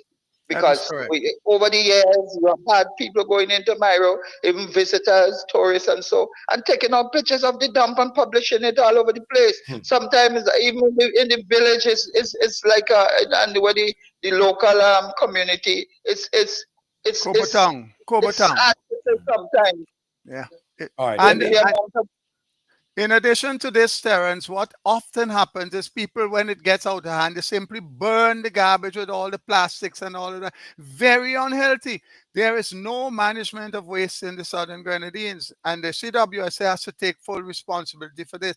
They have dropped the ball. The government has dropped the ball on the people of the Southern Grenadines. That has got to be corrected, and corrected very quickly. Terence, just a question. Yesterday on our way to the airport, we noticed that they had started to compact the galvanize. Is that an ongoing thing? Well, that has started recently. Before, when you had the after burial, there was a place where store all the galvanized that you find all about the place in the cleanup, and those were taken to Badge, talk whatever Badge, and taken to Trinidad, I believe. Those there are from the rebuilding process. You know, when you take off other galvanized from roof, your pieces remain and all of that. So they're trying to compact it in order to make this space look more manageable. And I must say to you, that is the space that we call Bajan Corner. And if you heard in Parliament, that same space, which seems to be on the sea level, where you have quite a number of what you call it, the trees and so Mangrove. removed from along the shore. And you had two big drains entering there. That's the area that they were going to put prefabricated houses for people to live. That's That how they. same area. Go ahead. You understand? So that tells you what they think about the people. Because, for example, since July last year, the supplementary estimates stated that there were $2.5 million to purchase lands for people who were displaced by Hurricane Beryl. And to my knowledge, because we keep asking in Parliament, no lands have been purchased in Union Island in order to build houses for people who suffer such fate. And that is why so much of them are still on the mainland. That is why you still have trying to run a secondary school with 12 children and a primary school of 31 children, because the people have no place to come home to and they want to come home. So why these monies were provided and you haven't used the money the same way how you went and take people land to give it to foreigners to say build hotel? You can't, even your own, so you neglect your own. You could take land to give to foreigners to do what they want, but you can't take land to build houses for your people. What a shame. All right. Terence, I want to, something that came out as well during the Grenadines tour is that of the young people and finding activities, jobs, to get the young people actively involved in something meaningful. Dr. Shallow is also here with us, and he was just speaking a while ago about sports and sports development, sports tourism as an economic way of moving forward and what's not. What has been the impact over the years, pre-burial, post-burial, in terms of sporting activities and development and activities for young people, for sports in the Southern Grenadines? But before I go into all of that, let me tell you something. I haven't gotten all the information as yet, but I was told that there was an incident this morning, it seems, as where young people were involved in an altercation and there was some belly cut or some kind of thing. And so, oh God, since 2001, sports development in the Southern Grenadines has gone way down, and now it is at nothing. No, even before burial, no former organized sports have been going on in the Southern Grenadines. Before that, we used to have the Grenadines basketball competition, Grenadines netball competition. So much so those things have gone to naught for years. the Grenadines, these competitions, the netball was started under the New Democratic Party. I don't know if that is the reason why they cut it out, but it had offered opportunity for our young people to play at the highest level in St. Vincent and to also be on a national team to represent St. Vincent locally and internationally, regionally, locally, internationally. The basketball, well, Union Island was once the mecca of when it comes to basketball. Most of the teams, when you have the St. Vincent national team playing over the years, most members of the team used to be from Union Island. That has gone to nothing. In terms of local basketball, netball, cricket, football competition, all of that has gone to nothing under a ULP government. The same government who say they care about the youths. And I believe that is why even some people saying because you have no activities for the young people, that is why that incident took place this morning. I'm still to get the information as to what occurred, how bad is it? Is the person have to be transported to mainland and all of that? Even come to another part of it outside of sports. Quite a number of our young people in the Southern Grenadines earn their living to dive in seafood, catch from the sea. They use these tanks and all of this in order to gain an advantage in getting as much of the sea products as possible. But over the years, what has been happening, nobody don't go willfully to get hurt, and so we have lost a number of persons. From Beck, we come right down to Union Island in terms of diving. Recently, just after burial, we lost one again, and a couple of days ago it seemed the same thing. Now within the newspaper they had put up thing. We have a hyperbaric chamber at the hospital. It is operational and all of that. I remember when we had the first meeting down here just after burial, and I spoke about that. I got all kind of call. Oliver, you must be aware we have a hyperbaric chamber at the Milton Cato Memorial Hospital. This guy got into some difficulties. They took him to St. Vincent because they say you have a hyperbaric chamber. And I was told that he was up there. And when he is getting worse, because the chamber is not operational, I don't know why. Is it that it isn't hooked up, or is it that you don't have the person trained to operate it, or whatever? But anyhow, the guy was getting worse. The Coast Guard then had to take him from St. Vincent to Grenada, the same hyperbaric chamber you say is working. Is this how you care for our young people? Is this what you are doing for them? So you're hoping you just buy it and you put it there, hoping that nothing will happen? We must be better than that. And we're talking about sports tourism and all of that, Dr. Shallow, and people, when they come here, tourists come here, they go to dive too, they go to sites and all of that. Suppose something happens, then what are we going to do? We must do better than what we are doing if we as a country want to progress.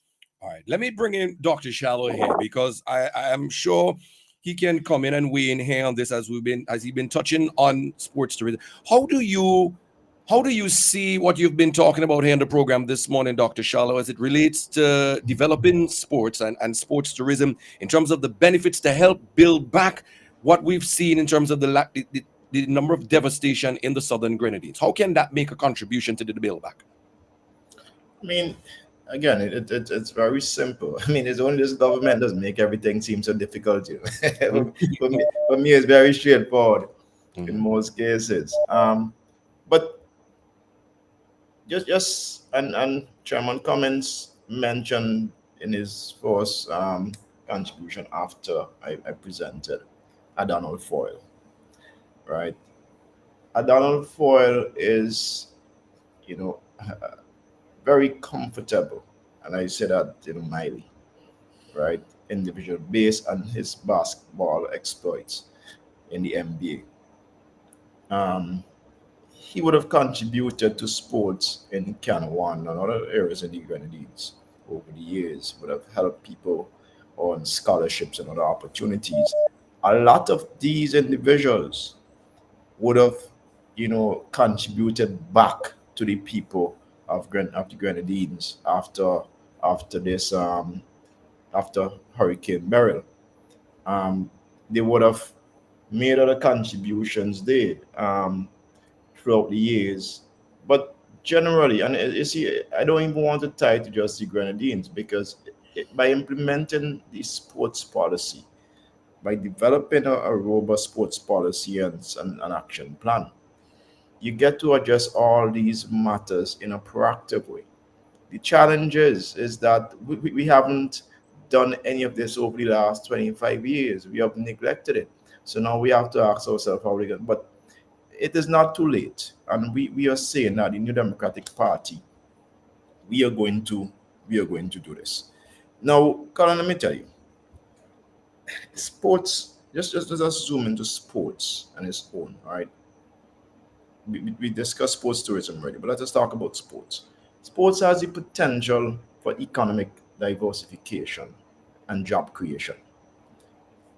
Just think about the opportunities, right, that can be created by just developing a sports culture.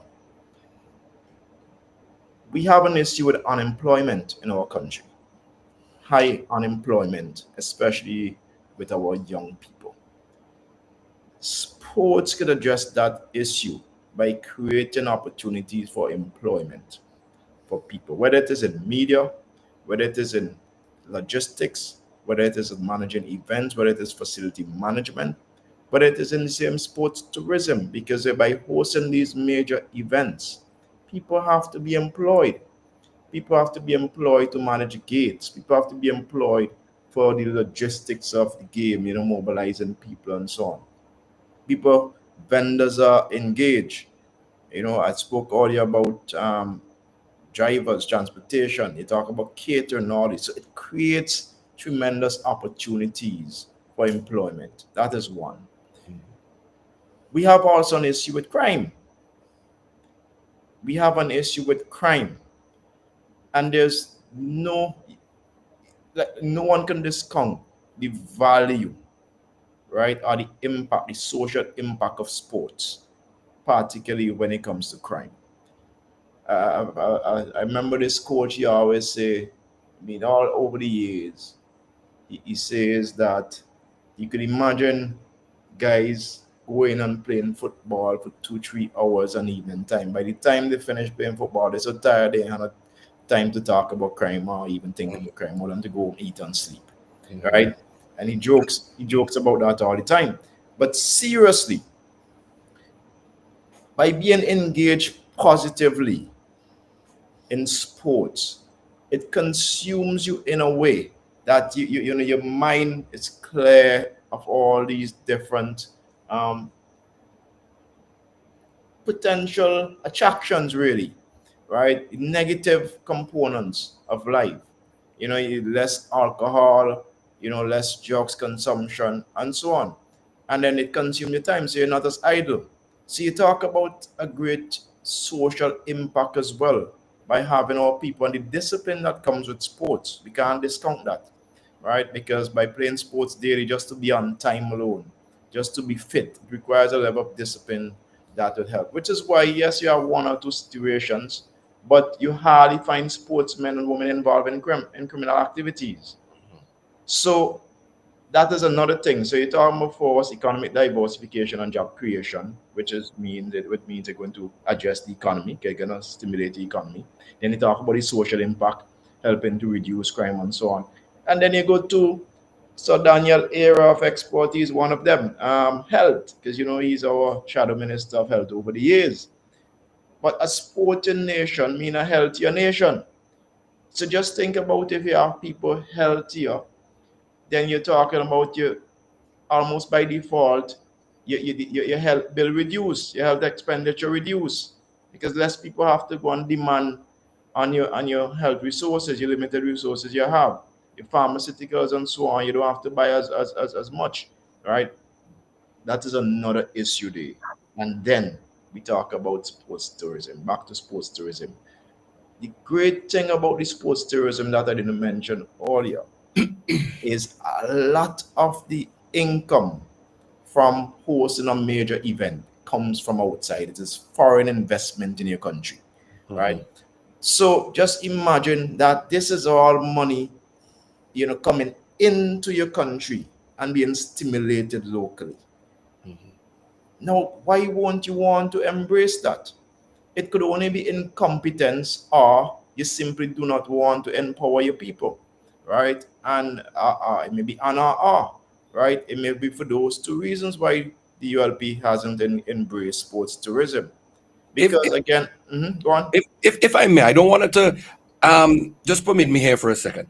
How do you see the Grenadines playing a wonderful part? Because normally when we have tournaments here, whether regionally or internationally, you always hear commentators speak and say, oh, the majestic beauty of from the Annisvale and looking down to the southern Grenadines.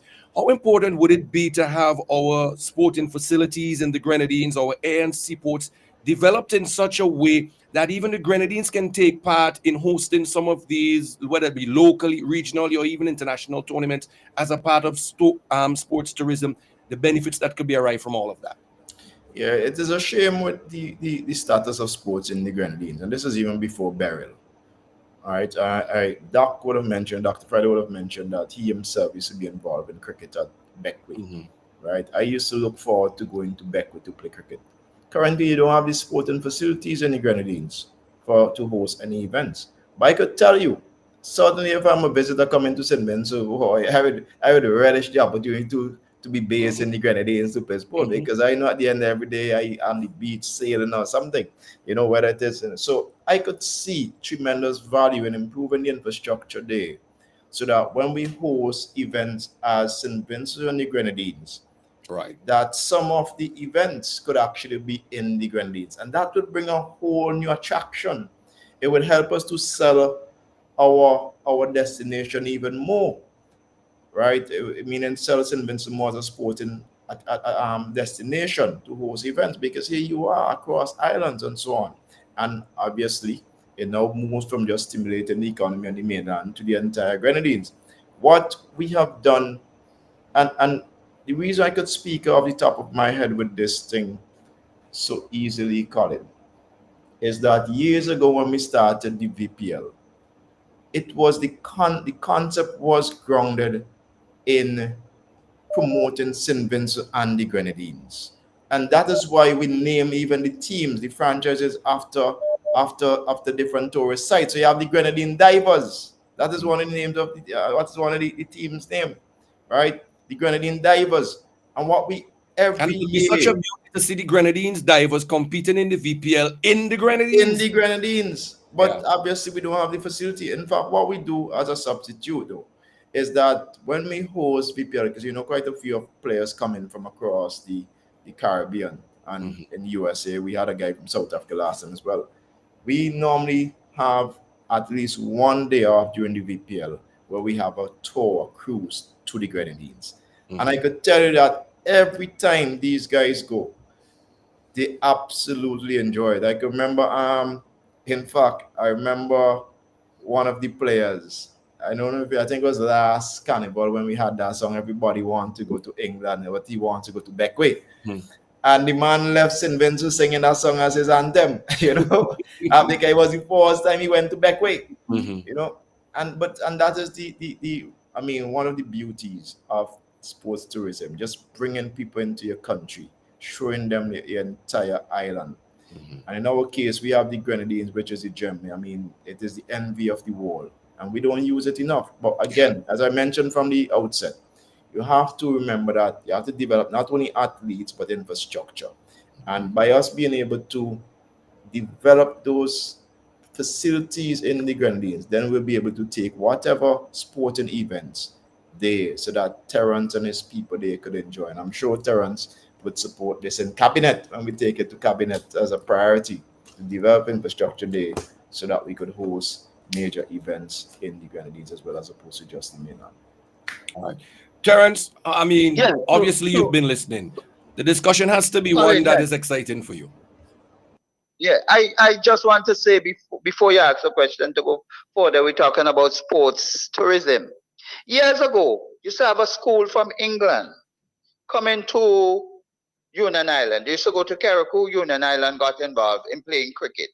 And just a couple of days ago, when we were having the Grenadines tour, So one guy told me of a famous English batsman who came to Union Island and played on that team against guys from Union Island here at the little park that we had there. And it was so amazing that to see the sea is right there, the park is right there, that after they out, they head straight for the sea to take a dip. And the persons who were at the game at the park, it is quite amazing.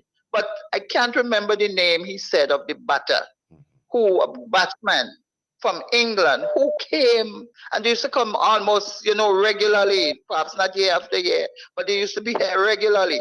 Also with that school, they also have a netball team coming to play at the Ashton Hard Court against the secondary school here in netball. So we were on the way, and as Dr. Shallow, those are things we could have improved on. Look, we have and then we used to have with the Southern Grenadines secondary school games. We used to go to Keraku and join the other two secondary schools there, and used to have scouts from all over the place looking at people in order for them to get scholarships and all of that. And the plan was to bring the games also to Union Island and Canawan and so. But all of that has since gone through. Since under the Unity Labour Party, when it comes to sports, everything done. A partner and I used to run a vibrant football competition here in Union Island. Scobie Taylor was one. He was in on it with us and used to come down every year for this football competition, which used to be carried live on the API, what they used to call it then, and get good coverage and all of that. So things were happening with sports development in these islands, and we had started to go in the area of sports tourism, having teams coming here at Easterval, basketball and netball teams coming from St. Lucia, Trinidad, Tobago, and all of that used to be here in Union Islands who were heading along that line. And all we needed was to put the necessary things in place to take it to a further level. And as Dr. Shallow said, you can have teams coming here. But one of the things that was said, we could have developed proper sporting facilities here and all of that. So even the people who qualify for regional and international tournaments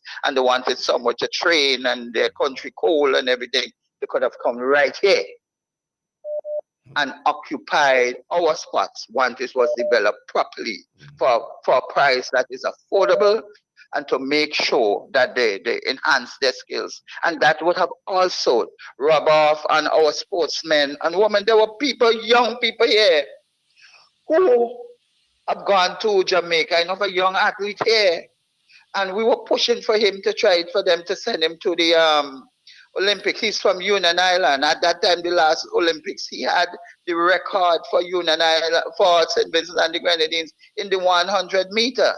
He was just off by a couple seconds or so. But that is to show you that there are people who have interest, and once given the help, that they will be able to go far. Colin, if I may just add a little anecdote to this whole question of sports and how it's multifaceted.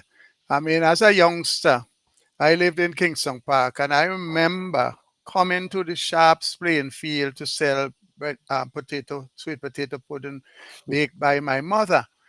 What I remember most about that is that there was a vibrant competition where you had people coming from Montrose, Murray Village, Lago Heights, all over the place to play in Sharps.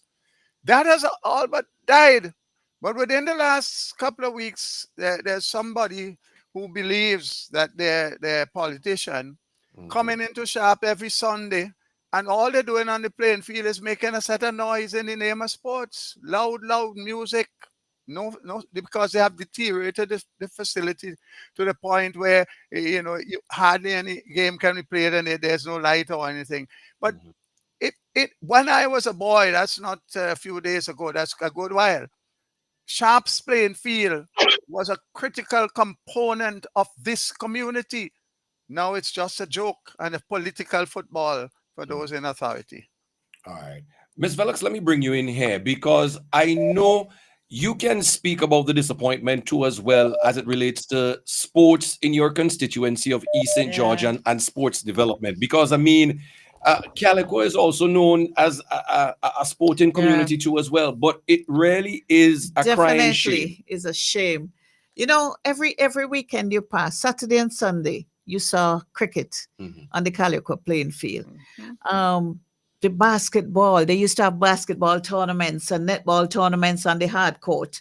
Now, you know, I know somebody does the young people. They take that. He has taken them in hand and he coaches them down there. But there are no tournaments per se in Calico anymore. And well, I guess the football, every now and again you see a small tournament, but nothing big and exciting and like they used to have before. Now there are two tournaments going on now. Well, there was one at Brighton because you know that football federation field. There's one going on there, and there was one in Calico. I don't know if that one has concluded, but you know, and you can see that people look forward to these things because in Calico, when you pass or if you go down to the playing field, you go to the supermarket, you always see quite a bit of people down there looking on. So it is something that can also encourage the younger ones to participating. But I don't get a sense that a lot of planning going to these tournaments. You know, it's not what it used to be long ago, where you know everything was done properly. A lot of times it's just a haphazard thing. Somebody decide to have a tournament, and within a couple of days, As I say, just a sweat. Just a sweat. There seems to be no real, I mean, what's coming out here, obviously, it seems like there seems to be no real vision or belief that there is any great benefits from even an economic standpoint coming from sports and sports development in this country. Well, economic benefits, I don't know, because you just walk into everything. Remember long ago you used to have to pay to go to things in Victoria Park and so, but that doesn't happen. But what I can say is that East St. George is a sporting community. It is a sporting constituency. A lot of national athletes and have come out, and footballers, cricketers, whatever, have come out of East St. George. Now, the problem with East St. George is that it's very divided for whatever reason. And this is one of the problems that we, the NDP, or me as the representative, and yes, I'm going to be the representative for East St. George come next election, have to deal with when I go in there to stop the whatever it is that is creating the divide among the different villages and the different areas. Now, you know the problems we have. We've had playing fields that people used to go and get their sweat on. Somebody took it over, invested almost, well, millions of dollars in it, and it's there. Nothing is happening. And this is what is going on now. As you go around and you speak to the young people, and I spend a lot of time speaking to young people, meeting them in their spaces, speaking with them, and everybody wants a playing field. Everybody wants a playing field in their area. I mean, I had to tell some guys the other day, you know, we're literally running out of space in East St. George. So what we need to do is start to come together, collaborate, and have things together as a constituency. You know, as one constituency, you come together, you have a tournament, you know, Glen, Choppins, Calico, Brighton, Prospect, you know, everybody come together and have one tournament. Why do we have to be so divisive in sports? Sports is something that should unite us, bring us together, but that's not happening. All right. I want to go back to Dr. Shallow because he has to step out shortly. For the final word on this, Dr. Shallow, I mean, we've had quite an interesting conversation here on it, but I would love to hear your final take on all of this. Well, it starts with the tremendous potential for sports and sports tourism. We can't overstate it enough. Again, it's a missed opportunity for many years. Um, the good thing is it is not too late. The positive thing is the industry is still growing, right? As I said earlier, it is the fastest growing sector in the world, sports tourism. So it means that Vincentians are well positioned in a matter of weeks to choose an administration, to choose a dispensation, to choose a new political party for government that understands sports tourism, that understands how to implement sports and sports tourism for the benefit of every Vincentian. That is an opportunity that we are going to have, and I'm sure, because here you are, a party getting ready for government. Not only, as I said earlier, Colin, and the chair is aware of it, the deputy chair is aware of it, Oliver is aware of it, because we sat together and discussed this in a boardroom, how we are going to implement the new economy, including sports tourism, and so on, to benefit St. Vincent and Grenadines. So when you see we go on the platform and we talk, Colin, it's not just for talking sake, not just us shooting from the hip with the intention to address these things after we elected. We are simply socializing people with plans and policies that we have discussed and that we know that are quite viable to enhance the lives of our people. And so we are ready. We are ready to implement this, because on one hand, we are saying that we are going to reduce the burden on people. We are going to cut VAT. We are going to increase salaries. Now we are telling you where these sort of money, where these revenues could come from, right? We are telling you that here we are bringing in opportunities. So we are balancing. We are not an irresponsible party, and we are certainly not going to be an irresponsible government.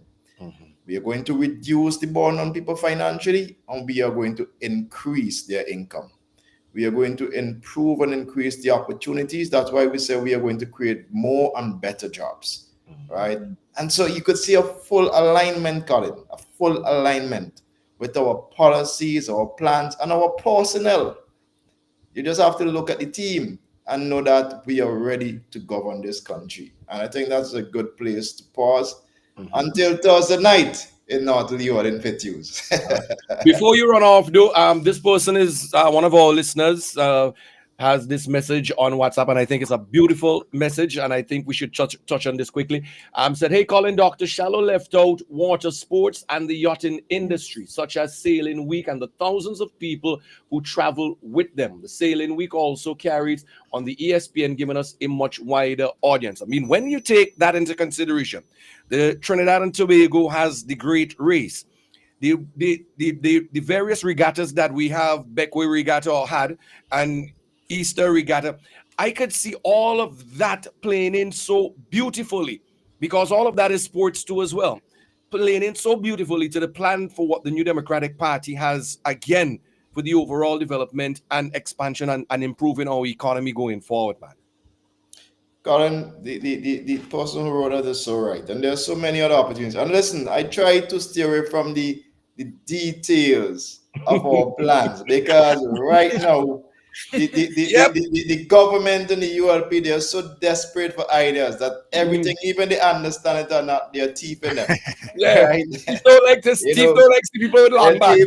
I spoke recently about lighting, and because we have been on our platform saying about lighting facilities, right, for sports. Conroy has done it for Central Leeward. We have heard Kashaka spoke about it up in West St. George and others. And all of a sudden we see things, they're promising marketing. Recently I spoke about one of my priorities is to put a playing field in Trumka in North Leeward. All of a sudden I see some mock thing going around to say playing field coming to Trumka. So we're not giving out the details, but I know Vincentians are smart enough to know and to determine that if a government has been there for 25 years and failed to implement and install and develop these things, ain't no way they're going to do them in the next term. And that is why the people at the next elections, they are going to vote overwhelmingly for the New Democratic Party. All right. Thank you, Dr. Kishore Shallow. Thanks, Yeah. comrades. I done chuckle leagues, and sometimes I want to put this to rest. There are people in St. Vince who believe that the word comrade is just Ralph Gonsalves' word. They Ah, need to rubbish. they need to know that is not his word, right? Joshua, that's They Joshua need to original. exactly, Yeah, right? So comrades sometimes and you go friends. so Yeah. some so sometimes you go around and people say, "Hey, comrade," and they meaning people in the party, New Democratic Party too, Yeah. right? And colleagues, right? Tell them Ralph ain't own a word, Not at all. right? Yeah. Good point. Thank you, Right. Dr. Kishore Shallow, for joining us. Sister V, see you soon. I'll see you on Thursday. Of course, I will have some All fun right. with you. So all you open with you. All All right. right. Thank you very much. Okay. Well, of bless. course, Okay. still with us, Yeah, we have the Honorable Terence Oliver still with us. Yes, Terence, go right ahead. Colin, if I could come in there based on what Dr. Shallow say, sometimes we give lots of information. Mm-hmm. And the information that we give and the things that we do have been picked up by the other side. For example, we came up with the talent on the street. We had the first leg and Canoan. Very good, very exciting. People were, came out in the numbers, and we give opportunities to our young people to show what they can do in terms of song, dance, instrumental, whatever it is. And we have to embark on the part for Myro and Union Island. After that, weeks after that, the Unity Labour Party, where see public, somebody sent a letter for me that someone of the ministry just come up with this talent thing, offering more money and all kind of thing to people. So when we do something, they picking up on it and coming out to do things as if they are the originators of it. So sometimes, we really have all these informations and plans that we want to do. And we have been giving them saying them to the people time after time. But sometimes our opposition, the other side, they picked on these things, and because they're in government and have the watches and all things, they're there picking up on our ideas and doing it as if it's theirs. Colin, I can't stay long neither, but I just want to promote the boat trip, leaving Union Island, passing through Myro, Canoan, and heading for Lower Bay Beckway for that small goal football competition between the Southern Grenadines and the Northern Grenadines. Asking all those tickets going well, and asking those, if you really want to go, find the ticket stores and make sure that you have your tickets to go on the trip, because you might find the day when you come, the boat is full and you can't get space. I know some people like to wait last minute on the day to come down to buy your tickets to go. I am advising you, don't do that. But Terence, Buy your you tickets missed. for you. Terence, is there a boat coming from St. Vincent? No, we did. I don't We know. just have to take the I don't- regular ferry. Yes, you can take the regular ferry and come down. You treat us bad, boy. All right. So don't wait until the last minute to buy a ticket. Buy your ticket now, and because tickets, as far as I'm told today, this morning, tickets are going well. All right. So make sure you get. And it is weekend coming. On the boat. This weekend coming. This weekend. It's Sunday. Yeah. Sunday. Sunday. Yeah. All right, Terence, thank you very much for joining us here on the program today, man. I appreciate that. And before I go, I just want to say to all the wonderful people of the Southern Grenadines and to the NDP team who came down. I know you had a wonderful time. Colin, you did some lovely videos. I'm trying to promote it. People can't believe that Mr. Cummins rode the speedboat, but he did. So we're getting him. We are getting him accustomed to the boat thing. So nature, if Cummins could ride the boat, then you could ride it too. Of course. So I just want to thank everyone who came down, from Dr. Friday, Mr. Cummins, Lovon, you did well, and Fitz, Colin, you yourself, and Esteban, and the whole party group team from the various islands, Canoan, Myro, Union Island. Absolutely. So much so that the place where we had the meeting in Union, people have been talking about the transformation, and now they really decorated that place. Nice. Yes, so people, really nice. All right. Thank you very much, Terence. don't become complacent. But We're in the New Terence, Democratic Party in the Southern Grenadines. We are here for you and will continue to make sure that the islands develops as they should. Thank you. Thank you. I hope Terrence not there for life, you know. I hope he heard that. All right. You just heard from the Honorable Terrence Oliver here in the New Times program. Chair and Deputy Chair, I think we should take the long overdue commercial break. And when we come back, we'll take some calls as quick as... Yeah, we're going to take some calls as quickly as we can. And we'll take the commercial break and come back. And of course, have the opportunity for you guys to have the final say here on the New Times program. So we'll be right back after this. The vibes is set for Sunday, September 14th. Sunday, September 14th, 2025. It's the Southern Grenadines boat ride to Beckway. Jump on the MV Ambience as we leave Union Island at 7:30 sharp, sailing through Myro and Canawan all the way to Lower Bay Beckway for the big small goal football clash. Southern Grenadines versus the Northern Grenadines. Drinks, food, games, pure fun and niceness. Feel the vibe and be part of the action. Don't miss this. Mark the date, September 14th. All aboard Beckway. We going. North Leeward, are you ready for real change? The New Democratic Party is on the move, and the next big stop is right in Fitzhughes, Titties Block, this Thursday, September 11th, from 7:30 p.m. Come out and hear the message of hope, progress, and real representation. Your next area representative, Dr. Kishore Shallow, will be there to speak directly to you, alongside our political leader, Dr. Godwin Friday, and the powerful Ndp team.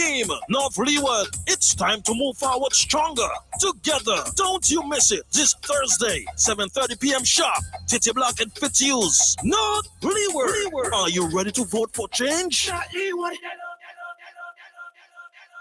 General Hardware still has the best prices on steel, lumber, and plywood. So go on, compare prices. And if by chance you find a better price, no stress.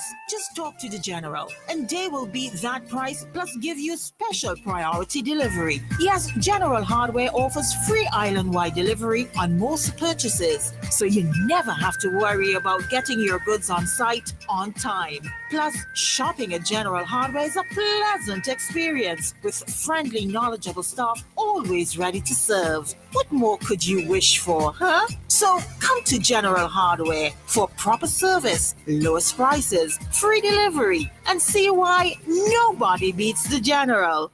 Nobody. Hannah, guess who nearly burned down the kitchen trying to make gourmet ramen? You again? I had no garlic, no butter, no vibes, so I ran to Massey quick. Just for ramen? I came out with dinner, dessert, and even items to clean up. Plus, points on my loyalty card. I even transferred money and still had time to grab a little wine. So, basically, you live there now? Honestly, with the parking, service, and the WhatsApp updates, I might move in next week. Who else doing it like that? Massey Stores, our family serving your family and your last minute cravings.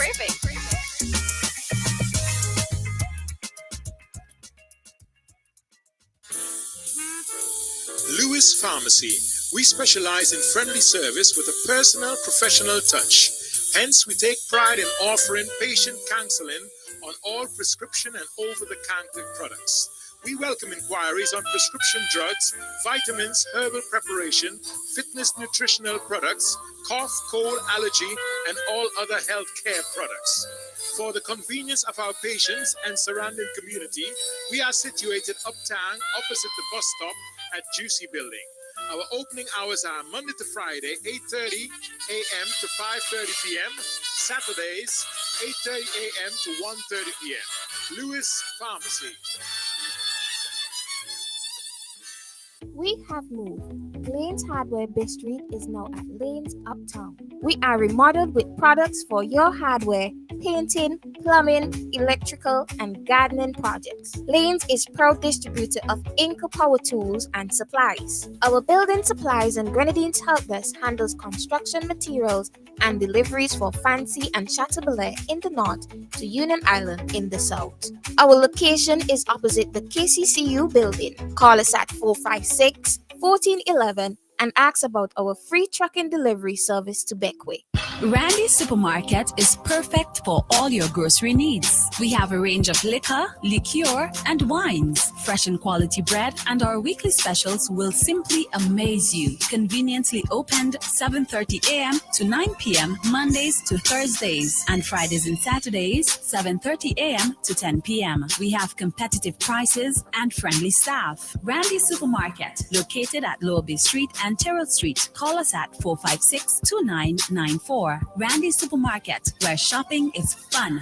There are many cleaning companies, but there is only one company that cleans, and that is Vinci Clean. So you don't have to wait for a season. Cleanliness is enough of a reason. Just finish building your dream home and wish to move in? Then Vinci Clean is for you. Do you have oil mark where that car is parked? New tiles just laid and want to remove tile grout, cement or paint? Vinci Clean is for you. Shampooing of chair sets, mattress, carpet, house cleaning. Vinci Clean is for you. So whatever cleaning you need and for the best prices and quality on the market, telephone 431-1360, 457-1649. Vinci Clean, Vinci Clean, Vinci Clean, the best in service. Introducing Kitty Care Plus Pico Actin Syrup and Mimglobin Liquid from Maya Organics PVT Limited. Kitty Care Plus is an optimum nutrient for growing children. It promotes physical growth and enhances intellectual performance. Pico Actin Syrup has a synergistic combination of cyproheptadine and B vitamins that help to improve appetite and body weight. And Mimglobin Liquid helps to optimize growth and builds immunity. Get yours today. Kitty Care Plus, Pico Actin Syrup, and Mimglobin Liquid. Available at leading supermarkets and pharmacies. Agent Bowman's Pharmacy. Call 456-2235. It's in the feeling in our weak side. It's in the meaning in our spark. It is the thing that sets us apart. Who we are. Cause the rhythm of life keeps bumping.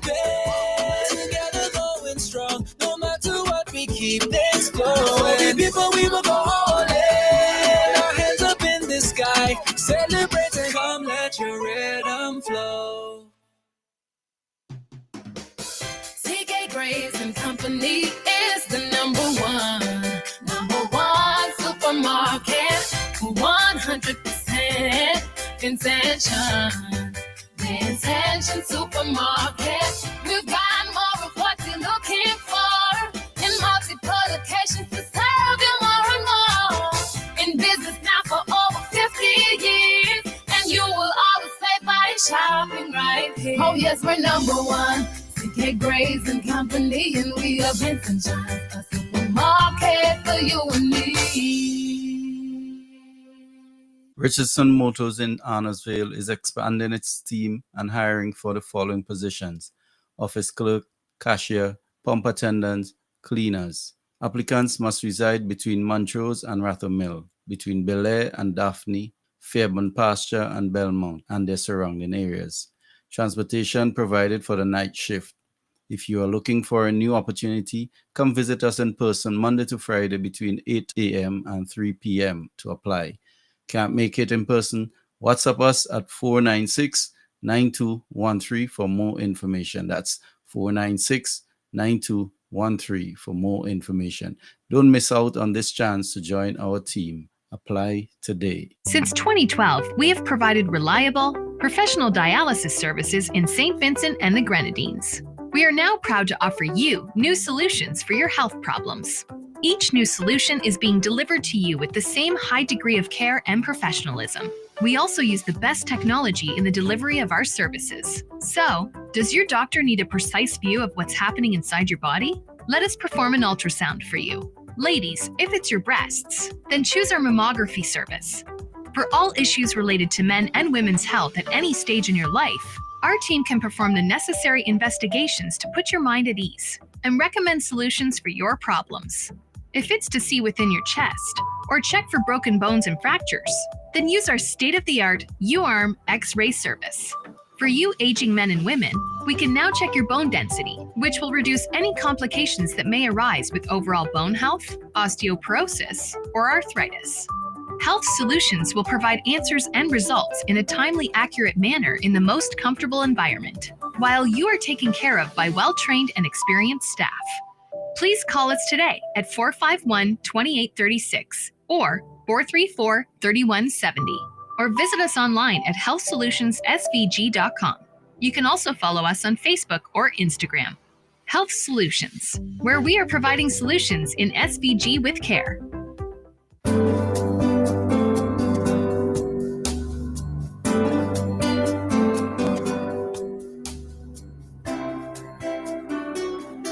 We would like to say that Captain Bligh XO aged rum is the best rum in the world. And now we can. Voted the world's best rum at the World Rum Awards 2014, Captain Bligh XO aged rum. World class in a glass. Bonady Supermarket in Kingstown, serving the nation with quality service and excellent prices.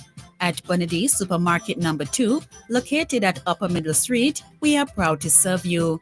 We are second to none. Call us at 457-1616. We at Bonady Supermarket number 2 will always be here for you. Bonady Supermarket, serving the nation with quality service and excellent prices.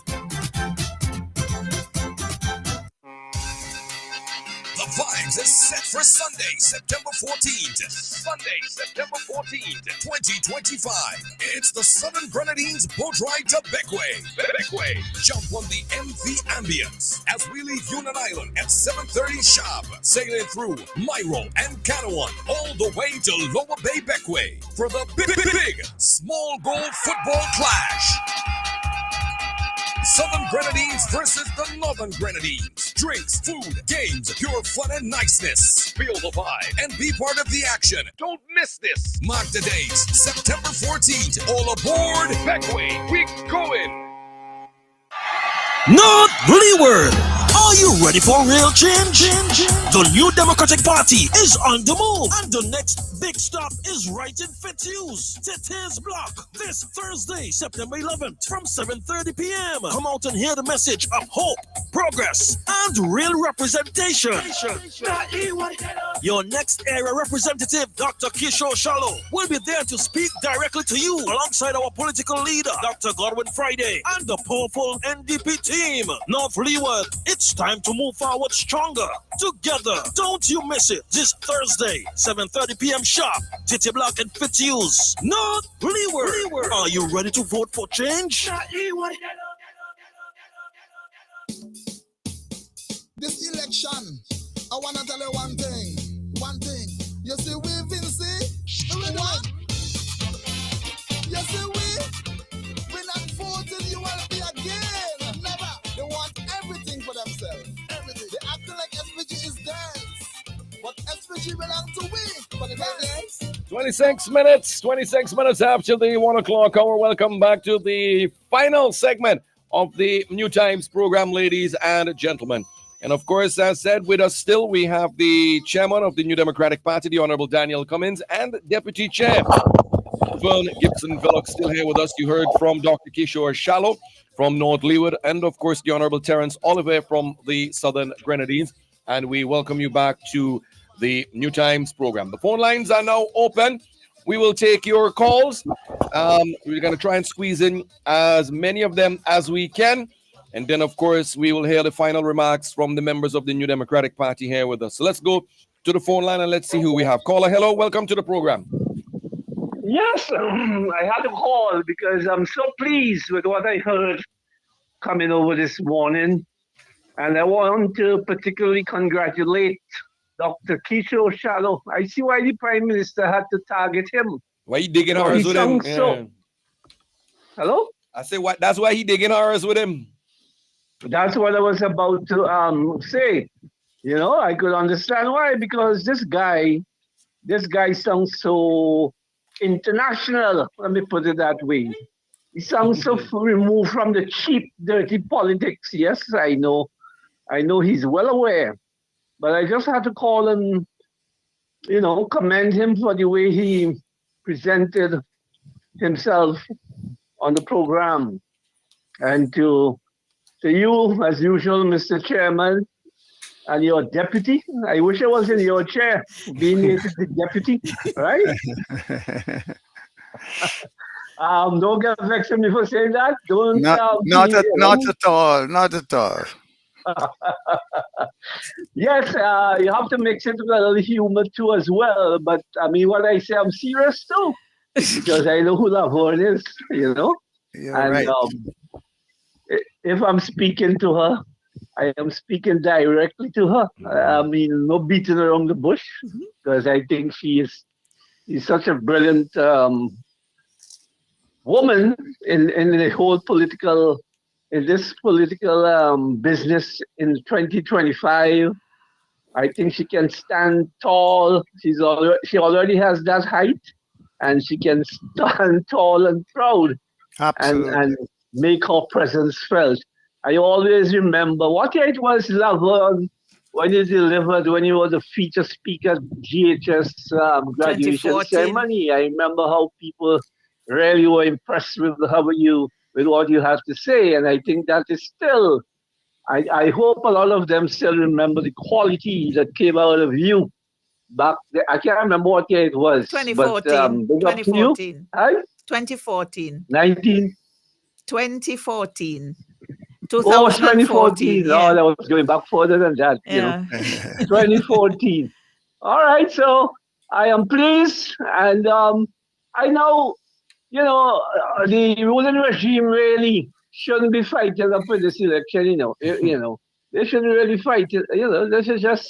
They should just keep quiet, because when you listen to the record that they are leaving, and I hope that the NDP will get all the support they need, because really and truly, listen to all what has been said here this morning is really a lot of mess, and more mess you guys would have to clean up. It's not like when the Prime Minister took over, or when he got into office, talk about he get a bad hand and all this kind, and he was able to, with that bad hand, he was paying out so much money to this and to that and make a big thing about it.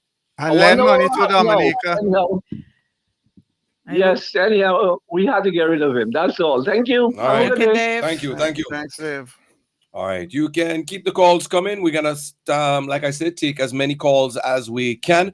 We're half past the hour here. We're going to try and squeeze in as many calls as we can before we allow both chairman and deputy chairman of the New Democratic Party to leave us with their final words here on the New Times program today. You know, one of the things I didn't talk about this morning, Mhm. it was the sheer beauty Mhm. of the Southern Grenadine Islands. I was totally taken aback. I know, right? Especially when you went to certain beaches.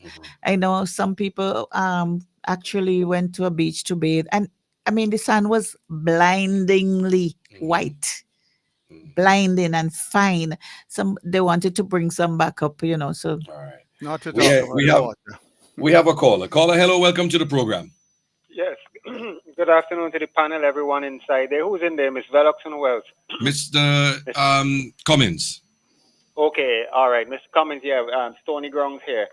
Okay, well, yes, they're going to steal your ideas, but we asked you 2 weeks ago to ask somebody to speak about the weed. There's a lot of weed people out here who vote for you all that need to hear what. I know you can't come out, but we have the framework. I remember we have set it up in this country, yeah?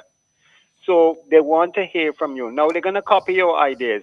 I suggest what you do is rest down some good ideas for them, because there's not enough time to implement every single thing. Everybody out here is watching what's going on. The minute Miss Velox says something today, you can be sure those spinners on it by 8, 9 o'clock tonight, by tomorrow, or the next 24 to 48 hours. You will hear exactly the same thing, but turned in a different manner. So what is happening is that there's a lot of underhand things going on with the weed and the shipping out of the weed. We are legal in many areas. We can trade in Canadian dollars. There's bank accounts that can be set up at BOSVG, but it's only certain people that are allowed to get that. But under your new administration, we would like to hear what your plans you have. To Mr. Olivier now, The last time we carried the cricketers was in 2020. They used our speedboat with Most Ras, Ocean Panic. We took them in the Keys and we fed them. So that was the last time I've seen them.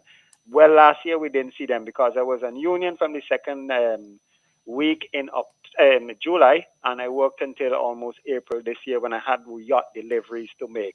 So I was on the ground all the time.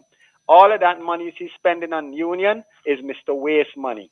Yeah. I and Mr. Waste chief pilot is best of friends. When Mr. Waste having barbecue, I usually get invited. That happened about 3 times. Union and Canawan. Mr. Waste don't want nobody else to barbecue for him but his pilot. If I'm around, I will get invited to the cause. Because I have I have certain information, obviously I'm not gonna talk out. Yeah. But the Don't man do has that. spent Don't a do lot that. of Yeah. money. All right. The man has had, but what I want to put you all, what I would like to suggest to you all to do is rest down certain ideas for them to go with that you know that they cannot handle because your phone is seriously monitored. There are people All just right. sitting down, just listening to every word All right. and Let's try and see if we analyzing could every squeeze in word. some more calls. So thank you. Yeah. But hey, lastly, hello. Yes. Yeah. Lastly, um, guard your Facebook, your Facebook accounts, and your WhatsApp. There's a lot of messages going around with how you can get into people's WhatsApp by downloading certain apps, and you sit down in another country and watch what you type in. That's gonna increase. All right. Have a good day. Keep All up right. the good work. Thank One you. love. Mr. Cummins. All right. All All right. the best. Thank you. Keep the calls coming. The phone lines are open. We're going to try and squeeze in just one more call quickly. And then we'll allow, of course, our chairman and deputy chair to wrap things up here on the program for us. All right. So if there are no more calls coming in, what we'll do, we'll just go straight over to, all right, we have a call coming in here. So let's take it quickly. This will be our final caller. Caller, hello. Welcome. Hi, Colin. Hi, how No are way you? you're going to have our East Kingston, East St. George representative and you don't get a call from East St. George. Mrs. Dallas, Mr. Cummins. Good to hear you, sir. Good to hear How you. are you? Well, holding on. You have a constituency to win and you're I do. on the right track. Thank you very much. I am waiting still to see the workers on the ground delivering leaflets, keeping them aware of what we have. You know, how many of you are hearing you today? Coming soon. Coming soon. The leaflets are coming soon. Oh, man, I want you not only to win this man, Camilo, but to win him handsomely. Amen. That's the plan. That's the plan. All the very best. Keep going. I can't do much more Thank you from so the mobile kindly. standpoint, but I'll be there. And I'm really working hard to bring attention to that road that's coming down to your house. It's ridiculous. Oh, that and many more things, I know. man. Many more things. And I want to talk and I want to see you, Mr. Cummins. Sir. Please, those people who have been aggrieved by bad politics, let us have them on the radio programs from time to time. Yes. The teachers, the policemen who have been aggrieved, persons like myself who lost my dear wife, whose property has been destroyed. I'm not looking for anything. I'm looking for justice. Amen. Please, Mr. Cummins, let us have people occasionally tell the nation of their grievances. Thank you, sir. All right. Thank you you so much. Very good point on which Right. to end there. And with that, we will start bringing the curtains down here on the program today. Mrs. Velox, it is over to you for your final comments here today. See, I always have to open the button, but it's okay. I'll just expertise get out is the there. park and do a century here for y'all. Because Colin, my chairman, as usual, it has been an absolute pleasure being here and coming off of our weekend. And we can even call it a getaway because it was a working weekend. And, you know, meeting some amazing people, interacting with some amazing people, speaking to some amazing people, and getting the messages of the New Democratic Party over to them so that they too can go around feeling like if, you know, we got it firsthand and we really in the know and nothing anybody else comes and tells them would matter, because the NDP has always been the party of innovation. And, you know, they have a lot of plans People keep saying we have no plans. We have no plans because they want to hear more about our plans. They want us to go into more detail, but we're not going to give them that pleasure. Our people and the people who want to vote for us, they listen and they understand what we are trying to say, and they are going to take our message out to the nation so that we can get voted into office to serve the people of St. Vincent and the Grenadines, not to divide the country, but to serve all of the people of St. Vincent and the Grenadines. You have to remember that the NDP is the party that is going to reduce the VAT from 16% to 13%. The New Democratic Party is the party with the 4 pillars of the economy to grow the economy so that our young people can have jobs and they can have a future, which would be the new economy, the blue economy, agriculture, and tourism. Those are the 4 pillars. And we are going to work assiduously to realize all the aspirations of the people, and we are going to get there with our integrity intact because we're going to hold each other accountable and make sure that fairness is always exercised in dealing with the people of St. Vincent and the Grenadines. I am pleased to be a part of this team. I'm a proud member of the New Democratic Party.